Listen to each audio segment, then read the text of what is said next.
ದೊಡ್ಡದಾದಂತಹ ಒಂದು ವಿಷಯ.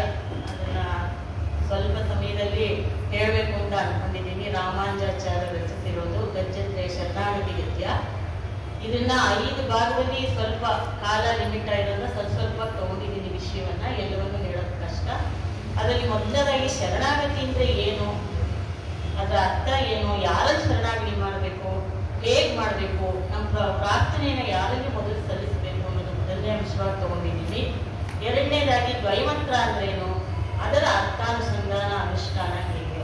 ಮೂರನೇದಾಗಿ ಮಹಾಲಕ್ಷ್ಮಿಯ ಪಾತ್ರ ಏನಿದೆ, ಭಗವಂತನ ಕಲ್ಯಾಣ ಗುಣಗಳು ಯಾವ್ಯಾವುದು.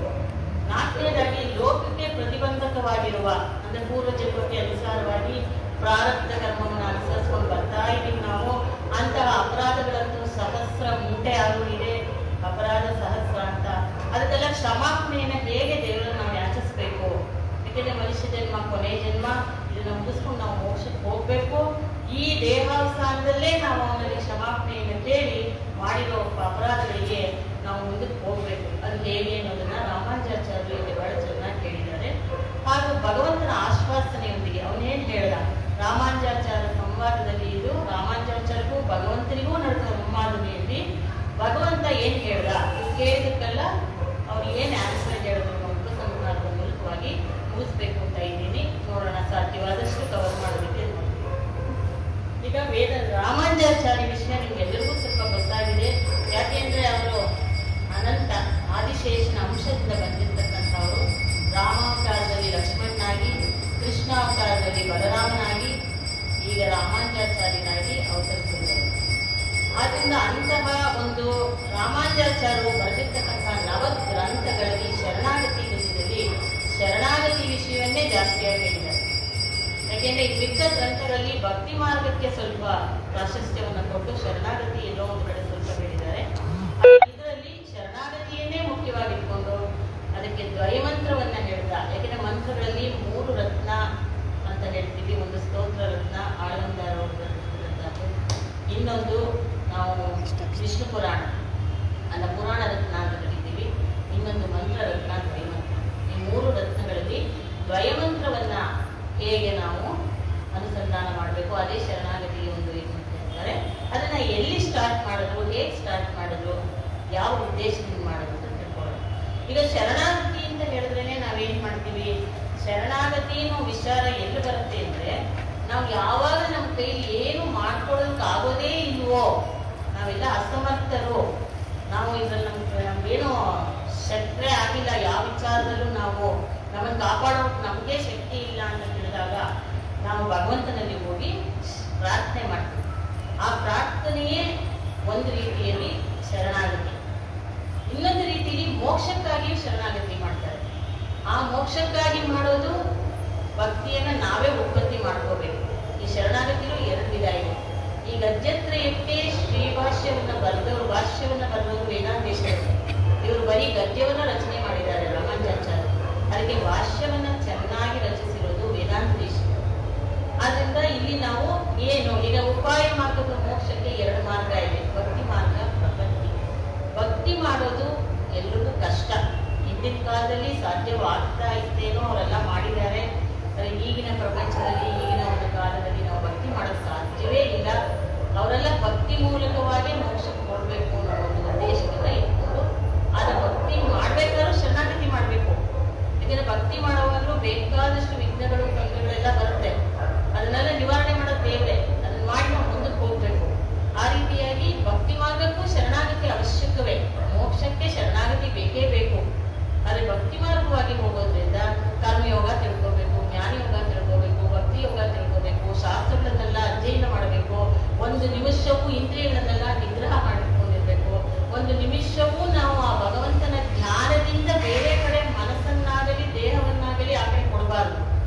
ತೈಲದಾರಾವತ್ತನ್ನೋ ತರ ಒಂದು ಪಾತ್ರೆಯನ್ನ ಇನ್ನೊಂದು ಪಾತ್ರೆಗೆ ಎಣ್ಣೆಯಿಂದ ಸುರಿಯುವಾಗ ಹೇಗೆ ವಿಚ್ಛೇದನ ಉಂಟಾಗುವುದಿಲ್ವೋ ಆ ರೀತಿ ಭಕ್ತಿಯನ್ನ ಮಾಡಬೇಕು. ಒಂದು ನಿಮಿಷ ಅದು ತಪ್ಪಿದ್ರು ಪುನಃ ಸ್ಟಾರ್ಟ್ ಮಾಡಬೇಕು. ಈಗ 32 ಮೆಟ್ಲಿಂದ ಬಿದ್ರು ಒಂದೇ ನೋವು, 2 ಮೆಟ್ಲಿಂದ ಬಿದ್ರು ಒಂದೇ ನೋವು ಅನ್ನೋದು ನಾವು ಹೇಗೆ ನೆಟ್ಟಿವೋ, ಮೇಲಿಂದ ಬಿದ್ರು ಒಂದೇ, ಸ್ವಲ್ಪ ದಿನ ಬಿದ್ರು ಒಂದೇ, ತಿರುಗಿ ಅದನ್ನ ಶುರು ಮಾಡಬೇಕು. ಅದು ಬಹಳ ಕಷ್ಟ. ಅದು ಈಗಿನ ದೇಹಾವಸಾನದಲ್ಲೇ ಮೋಕ್ಷ ಸಿಗುತ್ತೆ ಅನ್ನೋದು ಗ್ಯಾರಂಟಿ ಇಲ್ಲ. ಭಕ್ತಿ ಮಾರ್ಗದಲ್ಲಿ ಹೋದ್ರೆ ಎಷ್ಟು ದಿನ ಪ್ರಾರಬ್ಧ ಕರ್ಮ ಕಳೆಯೋ ತನಕ ನಾವು ಜನ್ಮ ದೇವ್ರ ಇಚ್ಛೆಯಲ್ಲಿ ಯಾವಾಗ ಕೊಡ್ತಾನ. ಆದರೆ ಪ್ರಪತ್ತಿ ಶರಣಾಗತಿ ಅನ್ನೋದ್ರಲ್ಲಿ ನಾವು ದೇಹಾವಸಾನ ಕಾಲದಲ್ಲಿಯೇ ಮೋಕ್ಷವನ್ನ ಪಡಿತೀವಿ.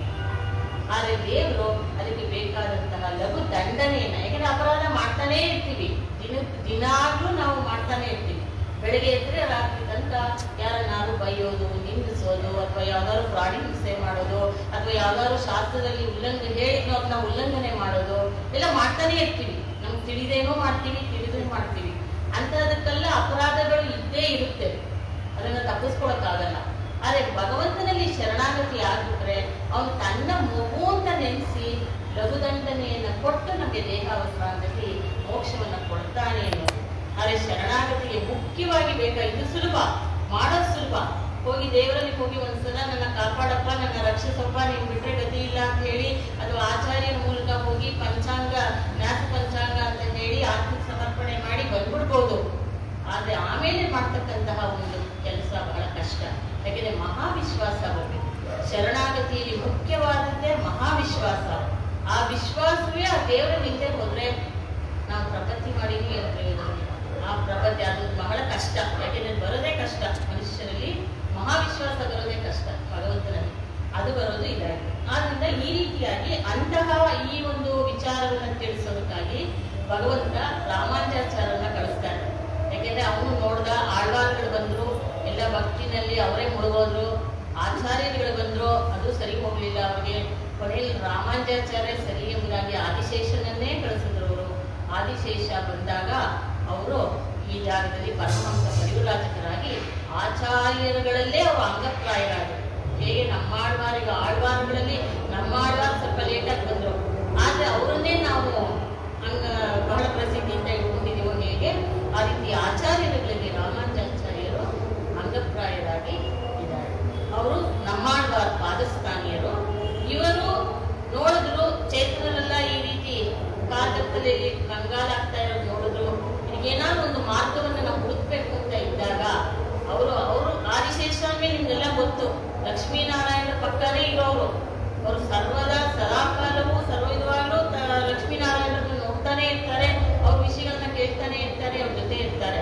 ಆದರೆ ಅವ್ರಿಗೆಲ್ಲವೂ ಗೊತ್ತು, ಯಾರನ್ನ ಪ್ರಾರ್ಥಿಸಿದ್ರೆ, ಯಾರನ್ನ ಮುಂದಿಟ್ಕೊಂಡು ಹೋದ್ರೆ ನಾವು ದೇವರನ್ನ ಕಾಣಬಹುದು ಅನ್ನೋದು ಅವ್ರಿಗಿಂತ ಚೆನ್ನಾಗಿ ಗೊತ್ತಿರೋರು ಯಾರು ಇಲ್ಲ.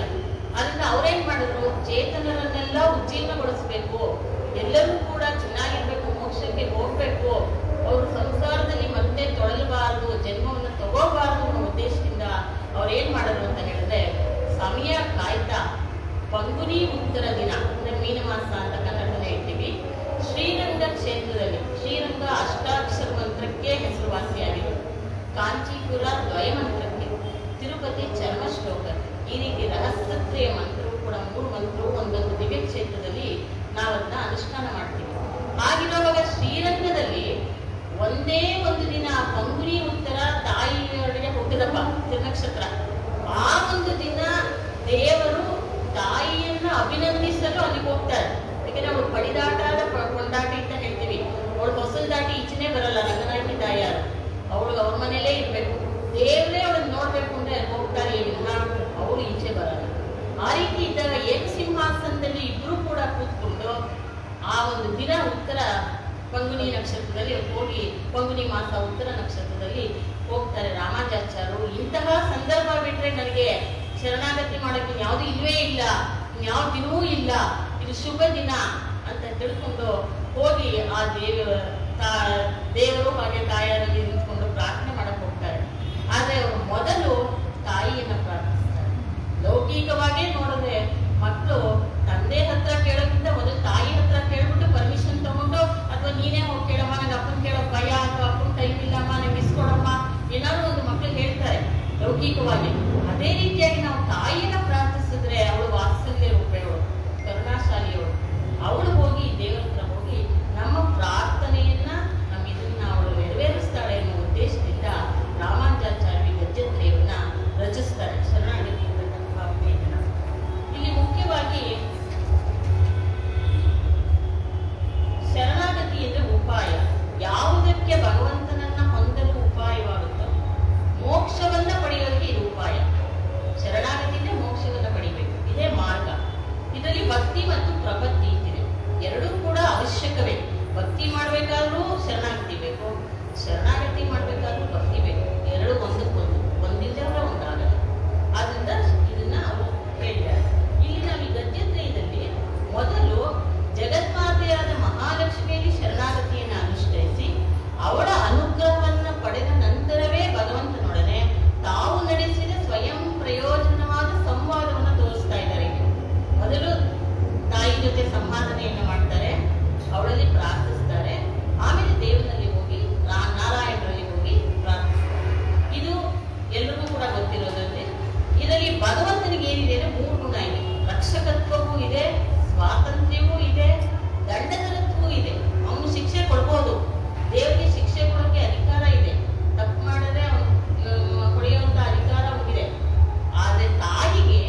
ಅವಳು ಗೊತ್ತು ತಾಯಿಗೆ, ನಾವು ಹೋಗಿ ನಾವೇನ್ ತಪ್ಪು ಮಾಡಿದೀವೋ ಗೊತ್ತಿಲ್ಲ, ಯಾಕೆ ಇಷ್ಟೊಂದು ನೋವು ಅನುಭವಿಸ್ತಾ ಇದೀವೋ ಅಂತ ನಾವು ಕೇಳಿದಾಗ ಆ ತಾಯಿ ಹೋಗಿ ಯಾಕೆ ಆ ಮಗುನ ಇಷ್ಟೊಂದು ಗೋಳಿಕೊತೀರಾ, ಅವಳನ್ನ ನಿಗ್ರಹ ಬಿಡಿಸಿ ಅಂತ ನಮ್ಮ ಪರವಾಗಿ ಅವ್ರು ಕೇಳ್ಕೊಂಡು ನಮ್ಮ ನೋವುಗಳನ್ನ ಕಡಿಮೆ ಮಾಡ್ತಾರೆ. ಅಂತಹ ಒಂದು ಶಕ್ತಿ ಅವಳಲ್ಲಿದೆ. ಅದನ್ನೇ ಶ್ರೀ ಪರಾಶರ ಭಟ್ರು ಹೇಳಿದ್ದಾರೆ, ತ್ವಂ ಉಚಿತೈಹಿ ಉಪಾಯೈಹಿ ವಿಸ್ಮಾರ್ಯ ಸ್ವಜನಯಸಿ ಮಾತಾ ತದಸಿ ನಮಃ ಎಂದಿದ್ದಾರೆ. ಅಂದ್ರೆ ದೋಷಕ್ಕೆ ಆಶ್ರಯವಾಗಿರುವ ಈ ಲೀಲಾ ವಿಭೂತಿಯಲ್ಲಿ ದೋಷವಿಲ್ಲದೆ ಮಾಡ್ತಾರೆ. ಎಲ್ಲರ ಒಂದು ಗಾದೆ ತರ ಎಲ್ಲರ ಮನೆ ದೋಸೆನೂ ತೂತೆ, ಒಬ್ರು ದೊಡ್ಡದಾಗಿರುತ್ತೆ, ಒಬ್ರು ಚಿಕ್ಕದಾಗಿರುತ್ತೆ, ಒಬ್ರು ಕಾಣುತ್ತೆ, ಒಬ್ರು ಕಾಣಲ್ಲ. ಆ ರೀತಿಯ ದೋಷ ತುಂಬಿರ್ತಕ್ಕಂಥದ್ದೇ ಲೀಲಾ ವಿಭೂತಿ. ಈ ಪ್ರಾರಬ್ಧ ಕ್ರಮದಲ್ಲಿ ಚೇತನಲ್ಲೂ ಬಂದಿದ್ದೀವಿ. ಆದ್ರಿಂದ ಅರಿತು ಅಪರಾಧವನ್ನ ಕ್ಷಮಿಸೋದಕ್ಕೆ ಯೋಗ್ಯವಾದ ಉಪಾಯಗಳಿಂದ ಅವನು ನಮ್ಮಲ್ಲಿ ದೋಷ ಕಾಣದಂತೆ ಮಾಡಿ ನಮ್ಮನ್ನ ಭಗವಂತನಿಗೆ ಪ್ರಿಯರಾಗುವಂತೆ ಮಾಡತಕ್ಕಂಥ ಶಕ್ತಿ ದೇವಿಯಲ್ಲಿ ಮಾತ್ರ ಇದೆ. ಆದ್ರಿಂದ ಭಗವಂತನಲ್ಲಿ ಶರಣಾಗತಿ ಮಾಡುವವನು ಮೊದಲು ತಾಯಿಯಾದ ಲಕ್ಷ್ಮಿಯಲ್ಲಿ ಭಗವಂತನನ್ನ ಅನುಗ್ರಹಿಸುವಂತೆ ಪ್ರಾರ್ಥಿಸಬೇಕು. ತಾಯಿ ಹತ್ರ ಹೋಗಿ ಅಪ್ಪ ನನ್ನ ಅನುಗ್ರಹಿಸ್ಬೇಕು, ನೀ ಆ ದಾರಿಯನ್ನು ತೋರಿಸ್ಕೊಡುತ್ತೇವೆ ಅನ್ನೋದಕ್ಕೆ ಹೋಗಿ ಪ್ರಾರ್ಥಿಸಬೇಕು. ಈ ಶರಣಾಗತಿಗೆ ಸಾಮಾನ್ಯವಾಗಿ 3 ರೀತಿ ಇರುತ್ತೆ: ಪೂರ್ವ ಕೃತ್ಯ, ತತ್ಕಾಲ ಕೃತ್ಯ, ಉತ್ತರ ಕೃತ್ಯ ಅಂತ ಇದೆ. ಇದನ್ನ ವೇದಾಂತೇಶ್ವರಿ ಹೇಳಿರೋದು. ಗದ್ಯ ಭಾಷೆಯಲ್ಲಿ ಇದೆಲ್ಲ ಬಂದಿರೋದು. ಗದ್ಯ ಭಾಷೆಯಲ್ಲಿ ತುಂಬಾ ಚೆನ್ನಾಗಿ ವೇದಾಂತೇಶ್ವರಿ, ಕನ್ನಡದಲ್ಲಿ ನಾನು ಹೇಳ್ತಾ ಇದ್ದೀನಿ, ಎಲ್ಲವೂ ಕೂಡ ವೇದಾಂತೇಶ್ವರಿ ಬರೆದಿರ್ತಕ್ಕಂಥ ಭಾಷೆಯಲ್ಲಿ ನಾವು ಸಂಸ್ಕೃತದಲ್ಲಿ ಇರ್ತಕ್ಕಂಥದ್ದು ಕಾಣಬಹುದು. ಶರಣಾಗತಿಗೆ ಪೂರ್ವ ಕೃತ್ಯ ಏನಂದ್ರೆ, ನಾವು ಹೋಗಿ ನಾವು ಭಗವಂತನ ಮೊದಲು ಸ್ವರೂಪ ಸ್ವಭಾವಗಳನ್ನೆಲ್ಲ ಹಾಗೂ ತನಗೂ ಭಗವಂತನಿಗೂ ಇರ್ತಕ್ಕಂತಹ ಸಂಬಂಧವನ್ನ ಚೆನ್ನಾಗಿ ತಿಳ್ಕೊಂಡು ಭಗವಂತನು ತನ್ನನ್ನು ಪ್ರಸನ್ನನಾಗುವಂತೆ ಪ್ರೇರೇಪಿಸುವಲ್ಲಿ ದೇವಿಯನ್ನು ಪ್ರಾರ್ಥಿಸ್ಬೇಕು ಹೋಗಿ. ಅದು ತತ್ಕಾಲ ಕೃತ್ಯ. ಮೊದಲು ಮಾಡಬೇಕಾದಂತಹದ್ದು ಆ ಕೆಲಸ. ನಾವು ಹೋಗಿ ದೇವಿನ ಪ್ರಾರ್ಥಿಸಿ ದೇವಿ ಮೂಲಕವಾಗಿ ಭಗವಂತ ಪ್ರಸನ್ನನಾಗಬೇಕು. ಅದನ್ನ ಮಾಡ್ಬೇಕಾದ್ರೆ ತತ್ಕಾಲ ಕೃತ್ಯ. ಅದನ್ನೇ ದೇಶಿಕರು ಸಂಸ್ಕೃತದಲ್ಲಿ ಭಗವತ್ ಪ್ರಪದನೆ ಸಮುದ್ಯತಸ್ಯ ಸಮ್ಯಕ್ ಜ್ಞಾನ ಸಂಪಾದನ ಪುರುಷಾಕಾರ ಪುರಸ್ಕಾರಾಧಿಕಂ ಪೂರ್ವಕೃತ್ಯ ಅಂತ ಹೇಳಿದ್ದಾರೆ.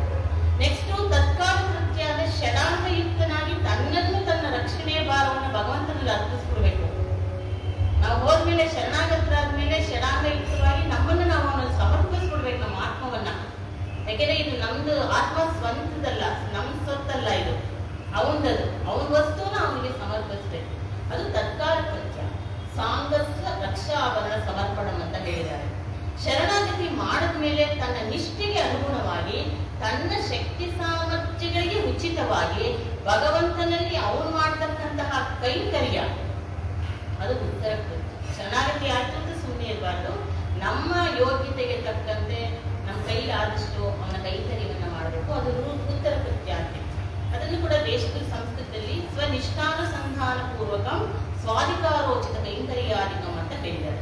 ಈ 3 ಭಗವಂತನಿಗೂ ಇದೆ, ಬರೀ ನಾವು ಮಾಡೋದಷ್ಟೇ ಅಲ್ಲ, ಅವನಿಗೂ ಈ 3 ತಗೊಂಡ್ಮೇಲೆ ಅವನು ಅದಕ್ಕೆ ಸರಿಯಾಗಿ ನಡ್ಕೋಬೇಕಾಗಿರೋದ್ರಿಂದ ಅವನಿಗೆ ಪುರುಷಕಾರರಾದ ಶ್ರೀದೇವಿಯಲ್ಲಿ ಆದರ ಅವ್ನಿಗೆ ತುಂಬಾ ಇಷ್ಟ. ತಾಯಿ ಏನ್ ಹೇಳಿದ್ರೆ, ಹೆಂಡತಿ ಏನ್ ಹೇಳಿದ್ರೆ ಆ ಮಾತನ್ನ ತೆಗೆದಾಕಲ್ಲ, ಅವನು ಅದನ್ನ ಒಪ್ಪಿಗೆ ಕೊಡ್ತಾರೆ. ಶರಣ್ಯಸಿದು ಪೂರ್ವಕೃತ್ಯಂ ಪುರುಷಾಕಾರ ಪ್ರರೋಚನಾಧಿಕಂ. ಅದರಿಂದ ಅವನು ತಾಯಿ ಪ್ರೀತಿಯಿಂದ ಹೆಂಡತಿ ಏನ್ ಹೇಳಿದ್ರೆ ಅದಕ್ಕೆ ತಲೆ ಆಡಿಸಿ ಅವನು ಅದನ್ನ ನೆರವೇರಿಸ್ತಾನೆ. ಅದು ಅವನ ಪೂರ್ವಕೃತ್ಯ. ಸಮರ್ಪಿತವಾದ ಭಾರವನ್ನು ಸ್ವೀಕರಿಸ್ತಾನೆ. ಶರಣಾಗತಿ ಯಾರೇ ಮಾಡ್ಲಿ, ಎಂಥವರೇ ಮಾಡ್ಲಿ, ನಂಗೆ ಇವ್ರು ಬೇಕು ಅವ್ರು ಬೇಕು ಅಂತ ಭೇದ ಭಾವ ತೋರಿಸಲ್ಲ ಅವನು. ಯಾರು ಶರಣಾಗತಿ ಮಾಡಿದ್ರು ವರ ಸ್ವೀಕಾರವನ್ನು ಮಾಡ್ತಕ್ಕಂತಹ ಕೆಲಸ ಅವನು. ಅದು ತತ್ಕಾಲ ಕೃತ್ಯ.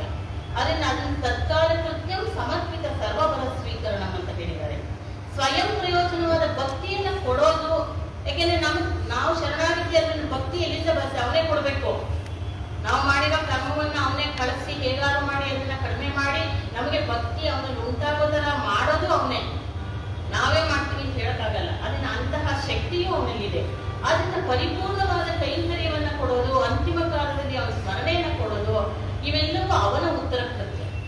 ಬರೀ ನಮ್ಮದೇ ಮೂಡಿಲ್ಲ, ಅವನಿಗೂ ಆ ಕೆಲಸ ಮೂರು ಇದೆ ಎಂಬುದಾಗಿ ವೇದಾಂತೇಶಿಕರು ಬಹಳ ಚೆನ್ನಾಗಿ ಮೂರನ್ನ ಮಾಡಿದ್ದಾರೆ. ಸ್ವಯಂ ಪ್ರಯೋಜನ, ಭಕ್ತ್ಯಾದಿ ಪ್ರಧಾನ ಅಂತಿಮ ದಶ, ಪ್ರಬೋಧನ ಪ್ರವೃತ್ತಿ, ಪರಿಪೂರ್ಣ ಕೈಂಕರ್ಯ ರೂಪ, ಮುಕ್ತಿ ಪ್ರಧಾನ ಪರ್ಯಂತ ಎಂಬುದಾಗಿ ಆಚಾರ್ಯರಾದ ಶ್ರೀ ನಿಗಮಾಂತ ದೇಶಿಕರು ಗದ್ಯ ಭಾಷೆಯಲ್ಲಿ ಇದನ್ನ ಹೇಳಿದ್ದಾರೆ. ನಮ್ಮಾಳ್ವಾರು ಹಂಗೆ ಮಾಲೆಯನ್ನು அவன் திருவடிகளையே பிராபியமாகவும் பிராபகமாகவும் பத்த பெற்றேன். எனக்கு இனியன் குறை உண்டு. ನಾನು ಅವನ ಮೇಲೆ ಭಾರವನ್ನೆಲ್ಲ ಬಿಟ್ಬಿಟ್ಟೆ. ಅವನೇ ಪ್ರಾಪಕ, ಅವನೇ ಪ್ರಾಪ್ಯ ಆದ ಮೇಲೆ ನಂದೇನು ಇಲ್ಲ. ಅಲ್ಲ, ನನಗೇನು ಕೊರೆ ಇದೆ, ನನಗೇನು ಕೊರತೆ ಇದೆ, ನನಗೆ ಯಾವುದು ಇಲ್ಲ, ನಾನು ಚೆನ್ನಾಗಿದ್ದೀನಿ ಅನ್ನೋ ತರ ಹೇಳ್ತಾರೆ. ಆಮೇಲೆ ಏನ್ ಮಾಡಿದ್ರು, ಭಗವಂತನಲ್ಲಿ ಶರಣಾಗತಿ ಮಾಡಿಸಿದ ಶ್ರೀ ಪ್ರಪತ್ತಿಯು ವಿರೋಧವಾಗದೆ ಅವನ ಐಕಾಂತ್ಯವನ್ನು ದೃಢಪಡಿಸುತ್ತೆ. ಮೋಕ್ಷಕ್ಕೆ ಕಾರಣವೇ ಲಕ್ಷ್ಮಿ. ಇದನ್ನ ನಾವು ಒಂದು ಕಥೆ ಮೂಲಕ ನೋಡ್ಬೋದು. ದೂರ್ವಾಸರ ಕಥೆ ಒಂದಿದೆ. ಹಿಂದೆ ದೂರ್ವಾಸರು ಲಕ್ಷ್ಮೀ ಪ್ರಸಾದವನ್ನು ತಗೊಂಡು ಹಾರವನ್ನು ತಗೊಂಡು ಬರ್ತಾ ಇರುವಾಗ ಇಂದ್ರನಿಗೆ ಆ ಹಾರವನ್ನು ಅವ್ರು ಕೊಡ್ಬೇಕು ಅನ್ಸುತ್ತೆ. ಇಂದ್ರನ್ ಕೊಡ್ತಾಳೆ. ಇಂದ್ರ ಎಲ್ಲೋ ಹೋಗ್ತಾ ಇರ್ತಾನೆ ಬೀದಿನಲ್ಲಿ, ಯಾವುದೋ ಇದಕ್ಕೆ ಆನೆ ಮೇಲೆ ಕೂತ್ಕೊಂಡು ಐರಾವತದ ಮೇಲೆ. ಆ ಹಾರವನ್ನು ಕೊಟ್ಟಾಗ ಅವನೇನ್ ಮಾಡ್ತಾನೆ, ನಿರ್ಲಕ್ಷ್ಯವಾಗಿ ಅದನ್ನ ಆನೆಗೆ ಹಾಕ್ತಾನೆ. ಆ ಆನೆಗೆ ಏನ್ ಗೊತ್ತು, ಕಸ್ತೂರಿ ಬಲ್ಲದೆ ಕಸ್ತೂರಿ ಗಂಧಮಾನ ತರ ಆನೆಗೆ ಏನ್ ಗೊತ್ತು ಪಾಪ ಅದ್ರ ವ್ಯಾಲ್ಯೂ, ಆ ಹಾರದ್ದು. ತಗೊಂಡು ಕಾಲದೆಲ್ಲ ತುಳಿದಾಕ್ಬಿಟ್ಟು ದೂರ್ವಾಸರಿಗೆ ಕೋಪ ಬಂತು. ಇದೇನಿದು, ನಾನ್ ಲಕ್ಷ್ಮೀ ಪ್ರಸಾದ, ನಾನ್ ಕೊಟ್ಟಿದ್ದಲ್ಲ, ಮಹಾಲಕ್ಷ್ಮಿ ಕೊಟ್ಟಿದಂತ ಹಾರವನ್ನ ತಿರಸ್ಕಾರ ಮಾಡಿ ತತ್ತಲ್ಲಿ ಹಾಕೊಳ್ದೆ ಆನೆ ಕೊಟ್ಟು ಅದನ್ನ ತುಳಸಿ ಹಾಳು ಮಾಡಿದ್ನಲ್ಲ ಅಂತ ಹೇಳಿ ನಿನ್ನ ಎಲ್ಲವೂ ಐಶ್ವರ್ಯವೆಲ್ಲ ನಾಶವಾಗಿ ಅಂತ ಇದು ಮಾಡ್ಬಿಡ್ತಾರೆ. ಲಕ್ಷ್ಮಿನೇ ಹೊಟ್ಟೋಗ್ತಾರೆ. ತಾಯಿಯಾದವನ್ನ ತಿರಸ್ಕಾರ ಮಾಡಿದ್ರೆ ಯಾರು ಕೂಡ ಅದನ್ನ ಸಹಿಸ್ಕೊಳಕ್ ಆಗಲ್ಲ. ಅದರಿಂದ ಲಕ್ಷ್ಮಿ ಹೊಟ್ಟೋಗ್ತಾಳೆ. ಯಾವಾಗ ಹೊಟ್ಟೋಗ್ತೋ ಆಗ ಇಡೀ ಇಂದ್ರಲೋಕ ಎಲ್ಲವೂ ನಾಶವಾದಾಗ ದೇವರನ್ನ ಪ್ರಾರ್ಥಿಸ್ತಾರೆ. ಆಗ ದೇವರು, ನೀವೆಲ್ಲ ಸರಿ ಮಂದರ ಪರ್ವತವನ್ನ ತಗೊಳ್ಳಿ, ಸಮುದ್ರ ಮಥನ ಮಾಡೋಣ, ವಾಸಕಿಯನ್ನು ಮದುವಾಗಿಟ್ಕೊಳ್ಳಿ, ನಾ ಬಂದು ಹೆಲ್ಪ್ ಮಾಡ್ತೀವಿ ಅಂತ ಹೇಳಿದಾಗ ಆ ಮಂದರ ಪರ್ವತ ಕಾರ್ಯವೆಲ್ಲ ನಡೆದಾಗ ತನ್ನ ಚೇತನರು ಅವರನ್ನು ಆಶ್ರಯಿಸಿದ್ರಿಂದ ಭಗವಂತನೇ ಕೂರ್ಮನಾಗಿ ತನ್ನ ಬೆನ್ನನ್ನೇ ಕೊಟ್ಟು ಅದನ್ನ ಉಜ್ಜಿಸ್ಕೊತಾನೆ. ಭಗವಂತನೇ ತನ್ನ ನೋವನ್ನ ಅವನೇ ನೋವು ಸೋಯಿಸ್ತಾನೆ. ಅದಕ್ಕೋಸ್ಕರ ನೋವು ತಡ್ಕೋತಾನೆ, ಭಕ್ತರಿಗೋಸ್ಕರ. ನನ್ನ ಭಕ್ತರು ಚೆನ್ನಾಗಿರ್ಬೇಕು, ಅವರನ್ನ ಉದ್ಧಾರ ಮಾಡ್ಬೇಕು, ಅವ್ರನ್ನ ಆಶ್ರಯಿಸಿದ್ದಾರೆ, ಆಶ್ರಯಿಸಿದವನ್ನ ಎಂದು ಕೈ ಬಿಡಬಾರ್ದು ಅನ್ನೋದಕ್ಕಾಗಿ ಅವನು ತನ್ನನ್ನ ಇದು ಮಾಡ್ಕೋತಾನೆ. ಆವಾಗ ಇಂದ್ರ ಸ್ತುತಿ ಮಾಡ್ತಾನೆ. ಆಗ ಮಾಮೂಲಿ ಎಲ್ಲರೂ ಬರುತ್ತೆ ಸಮುದ್ರದಲ್ಲಿ ಒಂದೊಂದಾಗಿ ವಸ್ತುಗಳು, ಅದರಲ್ಲಿ ಲಕ್ಷ್ಮಿಯೂ ಬರ್ತಾಳೆ ಚಂದ್ರನ ಜೊತೆ. ಆದ್ರಿಂದ ಚಂದ್ರ ತಂಗಿ ಅಣ್ಣ ತಂಗಿ ಅಂತ ಹೇಳ್ತೀವಿ. ಲಕ್ಷ್ಮಿಗೂ ಚಂದ್ರನಿಗೂ ಸಂಬಂಧವನ್ನು ಏರ್ಪಡಿಸಿದ್ದಾರೆ. ಆ ರೀತಿಯಲ್ಲಿ ಬಂದಾಗ ಈ ಇಂದ್ರ ಸ್ತೋತ್ರ ಮಾಡ್ತಾನೆ. ಯಜ್ಞವಿದ್ಯಾ ಮಹಾವಿದ್ಯಾ ಗುಹ್ಯವಿದ್ಯಾ ಚ ಶೋಭತೆ ಆತ್ಮವಿದ್ಯಾ ಚ ದೇವಿ ತ್ವಂ ವಿಮುಕ್ತ ಫಲದಾಯಿನಿ. ಮೋಕ್ಷವಿರ್ತಕ್ಕಂತಹ ವಿದ್ಯೆ ಆತ್ಮವಿದ್ಯೆ ನೀನೇ ಎಂಬುದಾಗಿ ಇಂದ್ರ ಸ್ತುತಿಸ್ತಾನೆ. ಹಾಗೆ ಒಳ್ಳೆ ಜ್ಞಾನ, ನಿಶ್ಚಯ, ಉಪಾಯ ಇದನ್ನೆಲ್ಲ ಕರುಣಿಸ್ತಕ್ಕಂತಹ ಅಧಿಕಾರ ಉಳ್ಳವಳು ಲಕ್ಷ್ಮಿ. ಚೇತನನ್ನ ಅನುಗ್ರಹಿಸುವ ಸ್ವಭಾವ, ವಾತ್ಸಲ್ಯ ಗುಣ ಎಲ್ಲವೂ ಅವಳಲ್ಲಿದೆ. ಆದ್ರಿಂದ ಅವಳನ್ನೇ ಮೊದಲು ನಾವು ಶರಣಾಗತಿ ಮಾಡಬೇಕು. ವಾಮನಾವತಾರ, ಕಾಕಾಸುರ ಇವೆಲ್ಲ ನೋಡ್ತೀರಾ. ವಾಮನಾವತಾರದಲ್ಲಿ ಬಲಿನ ಇನ್ನೇನು ಮಾಡ್ಬೇಕು ಅಂತ ಹೋದಾಗ ಕೃಷ್ಣಾರ್ಜುನದಲ್ಲಿ ದೇವರು ಮುಚ್ಕೊಂಡ್ಬಿಡ್ತಾರೆ. ಯಾಕೆಂದ್ರೆ ಲಕ್ಷ್ಮಿ ನೋಡ್ಬಿಟ್ರೆ ಬಲಿನ ಏನು ಮಾಡಕ್ಕಾಗಲ್ಲ, ಅವನ ಮುಟ್ಟಕ್ಕೆ ಆಗಲ್ಲ ಬಲಿನ. ಆದ್ರಿಂದ ನಾ ಹೇಗಾದ್ರು ಮಾಡಿ ಲಕ್ಷ್ಮಿನ ಮರೆಸ್ಕೋಬೇಕು. ಯಾಕೆಂದ್ರೆ ಅವಳು ನಿತ್ಯಾನುಪಾಯಿನಿ, ಅವಳು ಯಾವಾಗಲೂ ಜೊತೆಲೇ ಇರ್ತಾಳೆ, ಅವಳು ಹೃದಯದಲ್ಲೇ ಇರ್ತಾಳೆ. ಹೃದಯೇಶ್ವರಿ ಅವಳು. ಒಂದು ನಿಮಿಷವೂ ತನ್ನ ಗಂಡನ್ನ ಬಿಟ್ಟು ಆಚೆ ಈಚೆ ಹೋಗಲ್ಲ ಅವಳು. ಅಂತ ಅವಳನ್ನ ಮುಚ್ಕೊಂಡು ಅವನ ವಾಮನಾವತಾರ ಬರ್ತಾನೆ. ಇನ್ನು ಕಾಕಾಸುರ ಕಥೆಯೂ ಕೂಡ ನಿಮಗೆ ಗೊತ್ತು. ಕಾಗೆ ಬಂದು ಸೀತೆನ ತೊಂದರೆ ಮಾಡಿದಾಗ ಇಡೀ ಮೂರ್ಲೋಕಕ್ಕೂ ಸುತ್ತಿದಾಗ ಯಾರು ಕೂಡ ಅವನ ಕ್ಷಮಿಸಲ್ಲ. ನೀ ಎಲ್ಲಿ ತಪ್ಪು ಮಾಡಿದ್ಯೋ ಅಲ್ಲೇ ಹೋಗಿ ಕ್ಷಮಾಪಣೆ ಕೇಳುವಂತ ಎಲ್ಲರೂ ಕಳಿಸ್ಕೊಡ್ತಾರೆ. ಆಗ ರಾಮನಲ್ಲಿ ಬಿದ್ದಾಗ ಸೀತೆ ನೋಡ್ತಾಳೆ, ಹೋಗಿ ಬಿಟ್ಬಿಡಿ ಅನ್ನೋ ತರ. ಅವಳು ತನ್ನ ಕಣ್ಣಲ್ಲೇ ಮಾತಾಡ್ತಾಳೆ. ಯಾವ ರೀತಿ ಮೀನು ತನ್ನ ಕಣ್ಣಲ್ಲೇ ಆಹಾರವನ್ನು ಕೊಡುತ್ತಂತೆ ಮಕ್ಕಳಿಗೆಲ್ಲ, ಆತರ ತಾಯಿ ಬಾಯಿ ಬಿಡ್ಬೇಕಾಗಿಲ್ಲ. ಒಂದು ರೀತಿ ತನ್ನ ಗಂಡನನ್ನ ಕಣ್ಣಲ್ಲಿ ನೋಡಿದ್ರೇನೆ ಸಾಕು, ಇವಳ ಭಾವನೆ ಏನು ಅಂತ ಅರ್ಥ ಮಾಡ್ಕೊಡ್ತಕ್ಕಂಥ ಶಕ್ತಿ ಆ ಭಗವಂತನಲ್ಲಿದೆ. ಅದರಿಂದ ಅವಳು ಏನ್ ಮಾಡಿದ್ರು, ತಕ್ಷಣ ಕಾಗೆಗೆ ಒಂದು ಕಣ್ಣು, ನಾನು ಎತ್ತಿರೋ ಅಸ್ತ್ರವನ್ನ ಕೆಳಬಿಡಕ್ಕಾಗಲ್ಲ, ನಾ ಏನಾದ್ರು ಒಂದು ದಂಡನೆ ಕೊಡ್ಲೇಬೇಕು, ಲಘು ದಂಡನೆ ಅವನು ಮಾಡಿರೋ ತಪ್ಪಿಗೆ, ಅದನ್ನ ಒಂದು ಕಣ್ಣು ತೆಗಿತೀನಿ ಅಂತ ಹೇಳ್ತಾಳೆ. ಅದನ್ನ ಅಂತಹ ತಾಯಿಯವಳು, ಅವಳು ಭಗವಂತನ ಅಭಿಮತಳು ಆಗಿರೋದ್ರಿಂದ ಅವಳ ಇಚ್ಛೆಯನ್ನ ಭಗವಂತ ತೆಗೆದಾಕಲ್ಲ. ಅವಳು ಹೇಳಿದ್ರೆ ಏನ್ ಹೇಳಿದ್ರೆ ಅಂತ ಕೇಳ್ತಾರೆ. ಅದರಿಂದ ಅಭಿಷ್ಟಗಳೆಲ್ಲ ಸಿಕ್ಕಿಸುತ್ತೆ. ಈ ರೀತಿ ಶರಣಾಗತಿ ಚಿಕ್ಕದಾಗಿದ್ರು ಕೂಡ ಇದರಲ್ಲಿ ಒಂಥರ ನಾವು ನೋಡೋದಕ್ಕೆ ಚಿಕ್ಕದು ಅನ್ಕೋತೀವಿ, ಇದರಲ್ಲಿ ಅಡಗಿರ್ತಕ್ಕಂತಹ ವಿಷಯ ಬೃಹದಾಕಾರವಾಗಿದೆ, ದೊಡ್ಡದಾಗಿದೆ. ಅದರಿಂದ ಇಲ್ಲಿ ಭಗವದ್ ರಾಮಾಂಜರಿಗೂ ರಂಗನಾಥರಿಗೂ ನಡೆಯೋ ಸಂವಾದ ಈ ರೀತಿಯನ್ನ ಇಟ್ಕೊಂಡು ಈಗ ಅವರು ಶುರು ಮಾಡ್ತಾರೆ. ಭಗವದ್ಗೀತೆ ಇದರಲ್ಲಿ ತಾಯಿಯನ್ನು ಕುರಿತು ಮೊದಲು ಹೇಳಬೇಕಾದ್ರೆ ಅವರು ಭಗವನ್ನಾರಾಯಣಾಗಿ ಮಗ ಗುಣಾತಿಶಯ ಅಸಂಖ್ಯೇಯ ಕಲ್ಯಾಣ ಗುಣಗಣ ಪದ್ಮವನಾಲಯ ಭಗವತಿ ಶ್ರಿಯಂ ದೇವಿ ನಿತ್ಯಾನಪಾಯಿನಿ ನಿರವಧ್ಯ ದೇವದೇವ ದಿವ್ಯ ಮಹಿಷಿ ಅಖಿಲ ಜಗನ್ಮಾತರಂ ಅಸ್ಮನ್ ಮಾತರಂ ಅಶರಣ್ಯ ಶರಣ್ಯ ಅನನ್ಯ ಎಂಬುದಾಗಿ ತಾಯಿಯಲ್ಲಿ ಮೊದಲು ಇವರು ಶುರು ಮಾಡ್ತಾರೆ. ಇಲ್ಲಿ ಭಗವನ್ ನಾರಾಯಣ ಅನ್ನೋವಾಗಲೇ ನಾವು ಅರ್ಥ ಮಾಡ್ಕೋಬೇಕು. ಭಗವನ್ ನಾರಾಯಣ ನಾರಾಯಣನಿಗೆ ಅಭಿಮತಳು ಅನುರೂಪಳು ಆಗಿದ್ದಾಳೆ ಇವಳು. ಅದರಿಂದ ಇಲ್ಲಿ ನಾವು ಅವಳು ಎಂಥವಳು ಅನ್ನೋದನ್ನ ಫಸ್ಟ್ ಇದ್ರಲ್ಲೇ ದೇವರು ಹೇಳ್ಬಿಟ್ಟಿದ್ದಾರೆ. ಅವಳು ಭಗವಂತನಿಗೆ ಅಭಿಮತವೂ ಅನುರೂಪವಾಗಿರ್ತಕ್ಕಂಥವಳು. ಆದ್ರೆ ಭಗವನ್ ನಾರಾಯಣವೇ ಅಭಿಮತ ರೂಪ. ನೆಕ್ಸ್ಟ್ ಸ್ವರೂಪ. ಸ್ವರೂಪ ಅಂದ್ಮೇಲೆ ಅವರ ಒಂದು ರೂಪ ಹೇಗೆ ದೇವಿ ಹೆಂಗಿದಾಳೋ ಹಂಗೆ ದೇವರು ಇದ್ದಾನೆ. ಅವರ ಸ್ವರೂಪಗಳು ಭಗವಂತನಿಗೆ ಅಭಿಮತವಾಗಿದೆ. ರೂಪ ರೂಪ ಅಂದ್ರೆ ಏನು? ಅವಳು ಹಿರಣ್ಯವರನೇ. ಅವಳು ಬಂದಿರ್ತಕ್ಕಂಥ ಅವಳ ದೇಹ ಹಿರಣ್ಯಮಯವಾಗಿದೆ ಅವಳದು. ಅಂತಹವಳು ಅವಳು. ವಿಷ್ಣು ದೇಹಾನುರೂಪಂ ವೈ ಕರೋತ್ಯೇಷಾತ್ಮನಾಸ್ತನಂ ಅಂತ ಅಂದ್ರೆ ವಿಷ್ಣುವಿನ ದೇಹಕ್ಕೆ ಅನುರೂಪವಾಗಿ ಅವಳ ದೇಹವೂ ಇದೆ. ಅವಳು ಚೇಂಜ್ ಮಾಡ್ಕೊತಾಳೆ, ಮಾರ್ಪಡಿಸ್ಕೊತಾಳೆ. ಇನ್ನು ಗುಣ, ಸೌಂದರ್ಯಾದಿ ಗುಣಗಳಲ್ಲಿ ಅವಳಿಗೆ ಇರ್ತಕ್ಕಂಥದ್ದು ಅಸಂಖ್ಯಾತ ವಿಗ್ರಹ ಗುಣಗಳು, ದಿವ್ಯಮಂಗಳ ವಿಗ್ರಹಗಳು, ಸೌಂದರ್ಯ, ಸೌಶಲ್ಯ, ವಾತ್ಸಲ್ಯ ಇವೆಲ್ಲವೂ ಕೂಡ. ಅದನ್ನೇ ಪರಾಶರ ಭಟ್ರು ಹೇಳಿದ್ದಾರೆ. ಪ್ರಶಕನ ಬಲ ಜ್ಯೋತಿ ಜ್ಞಾನೇಶ್ವರಿ ವಿಜಯಪ್ರದ ಪ್ರಣತವರ್ಣ ಪ್ರೇಮ ಕ್ಷೇಮಕರತ್ವ ಪುರಸ್ಸರಾಹ ಅಪಿಪರಿಮಳ ಕಾಂತಿ ಲಾವಣ್ಯಂ ಅರ್ಚನಿಂತಿವೆ ತವ ಭಗವತಶ್ಚೈತೆ ಸಾಧಾರಣ ಗುಣರಾಶಯ ಅಂತ ಹೇಳಿ ಲಕ್ಷ್ಮಿಯ ಒಂದು ಜಗತ್ತನ್ನ ಧರಿಸತಕ್ಕಂಥ ಶಕ್ತಿ, ಸಾಮರ್ಥ್ಯ, ತೇಜಸ್ಸು, ಈಶ್ವರತ್ವ ಎಲ್ಲವೂ ಆ ಮಹಾಲಕ್ಷ್ಮಿಯಲ್ಲಿದೆ.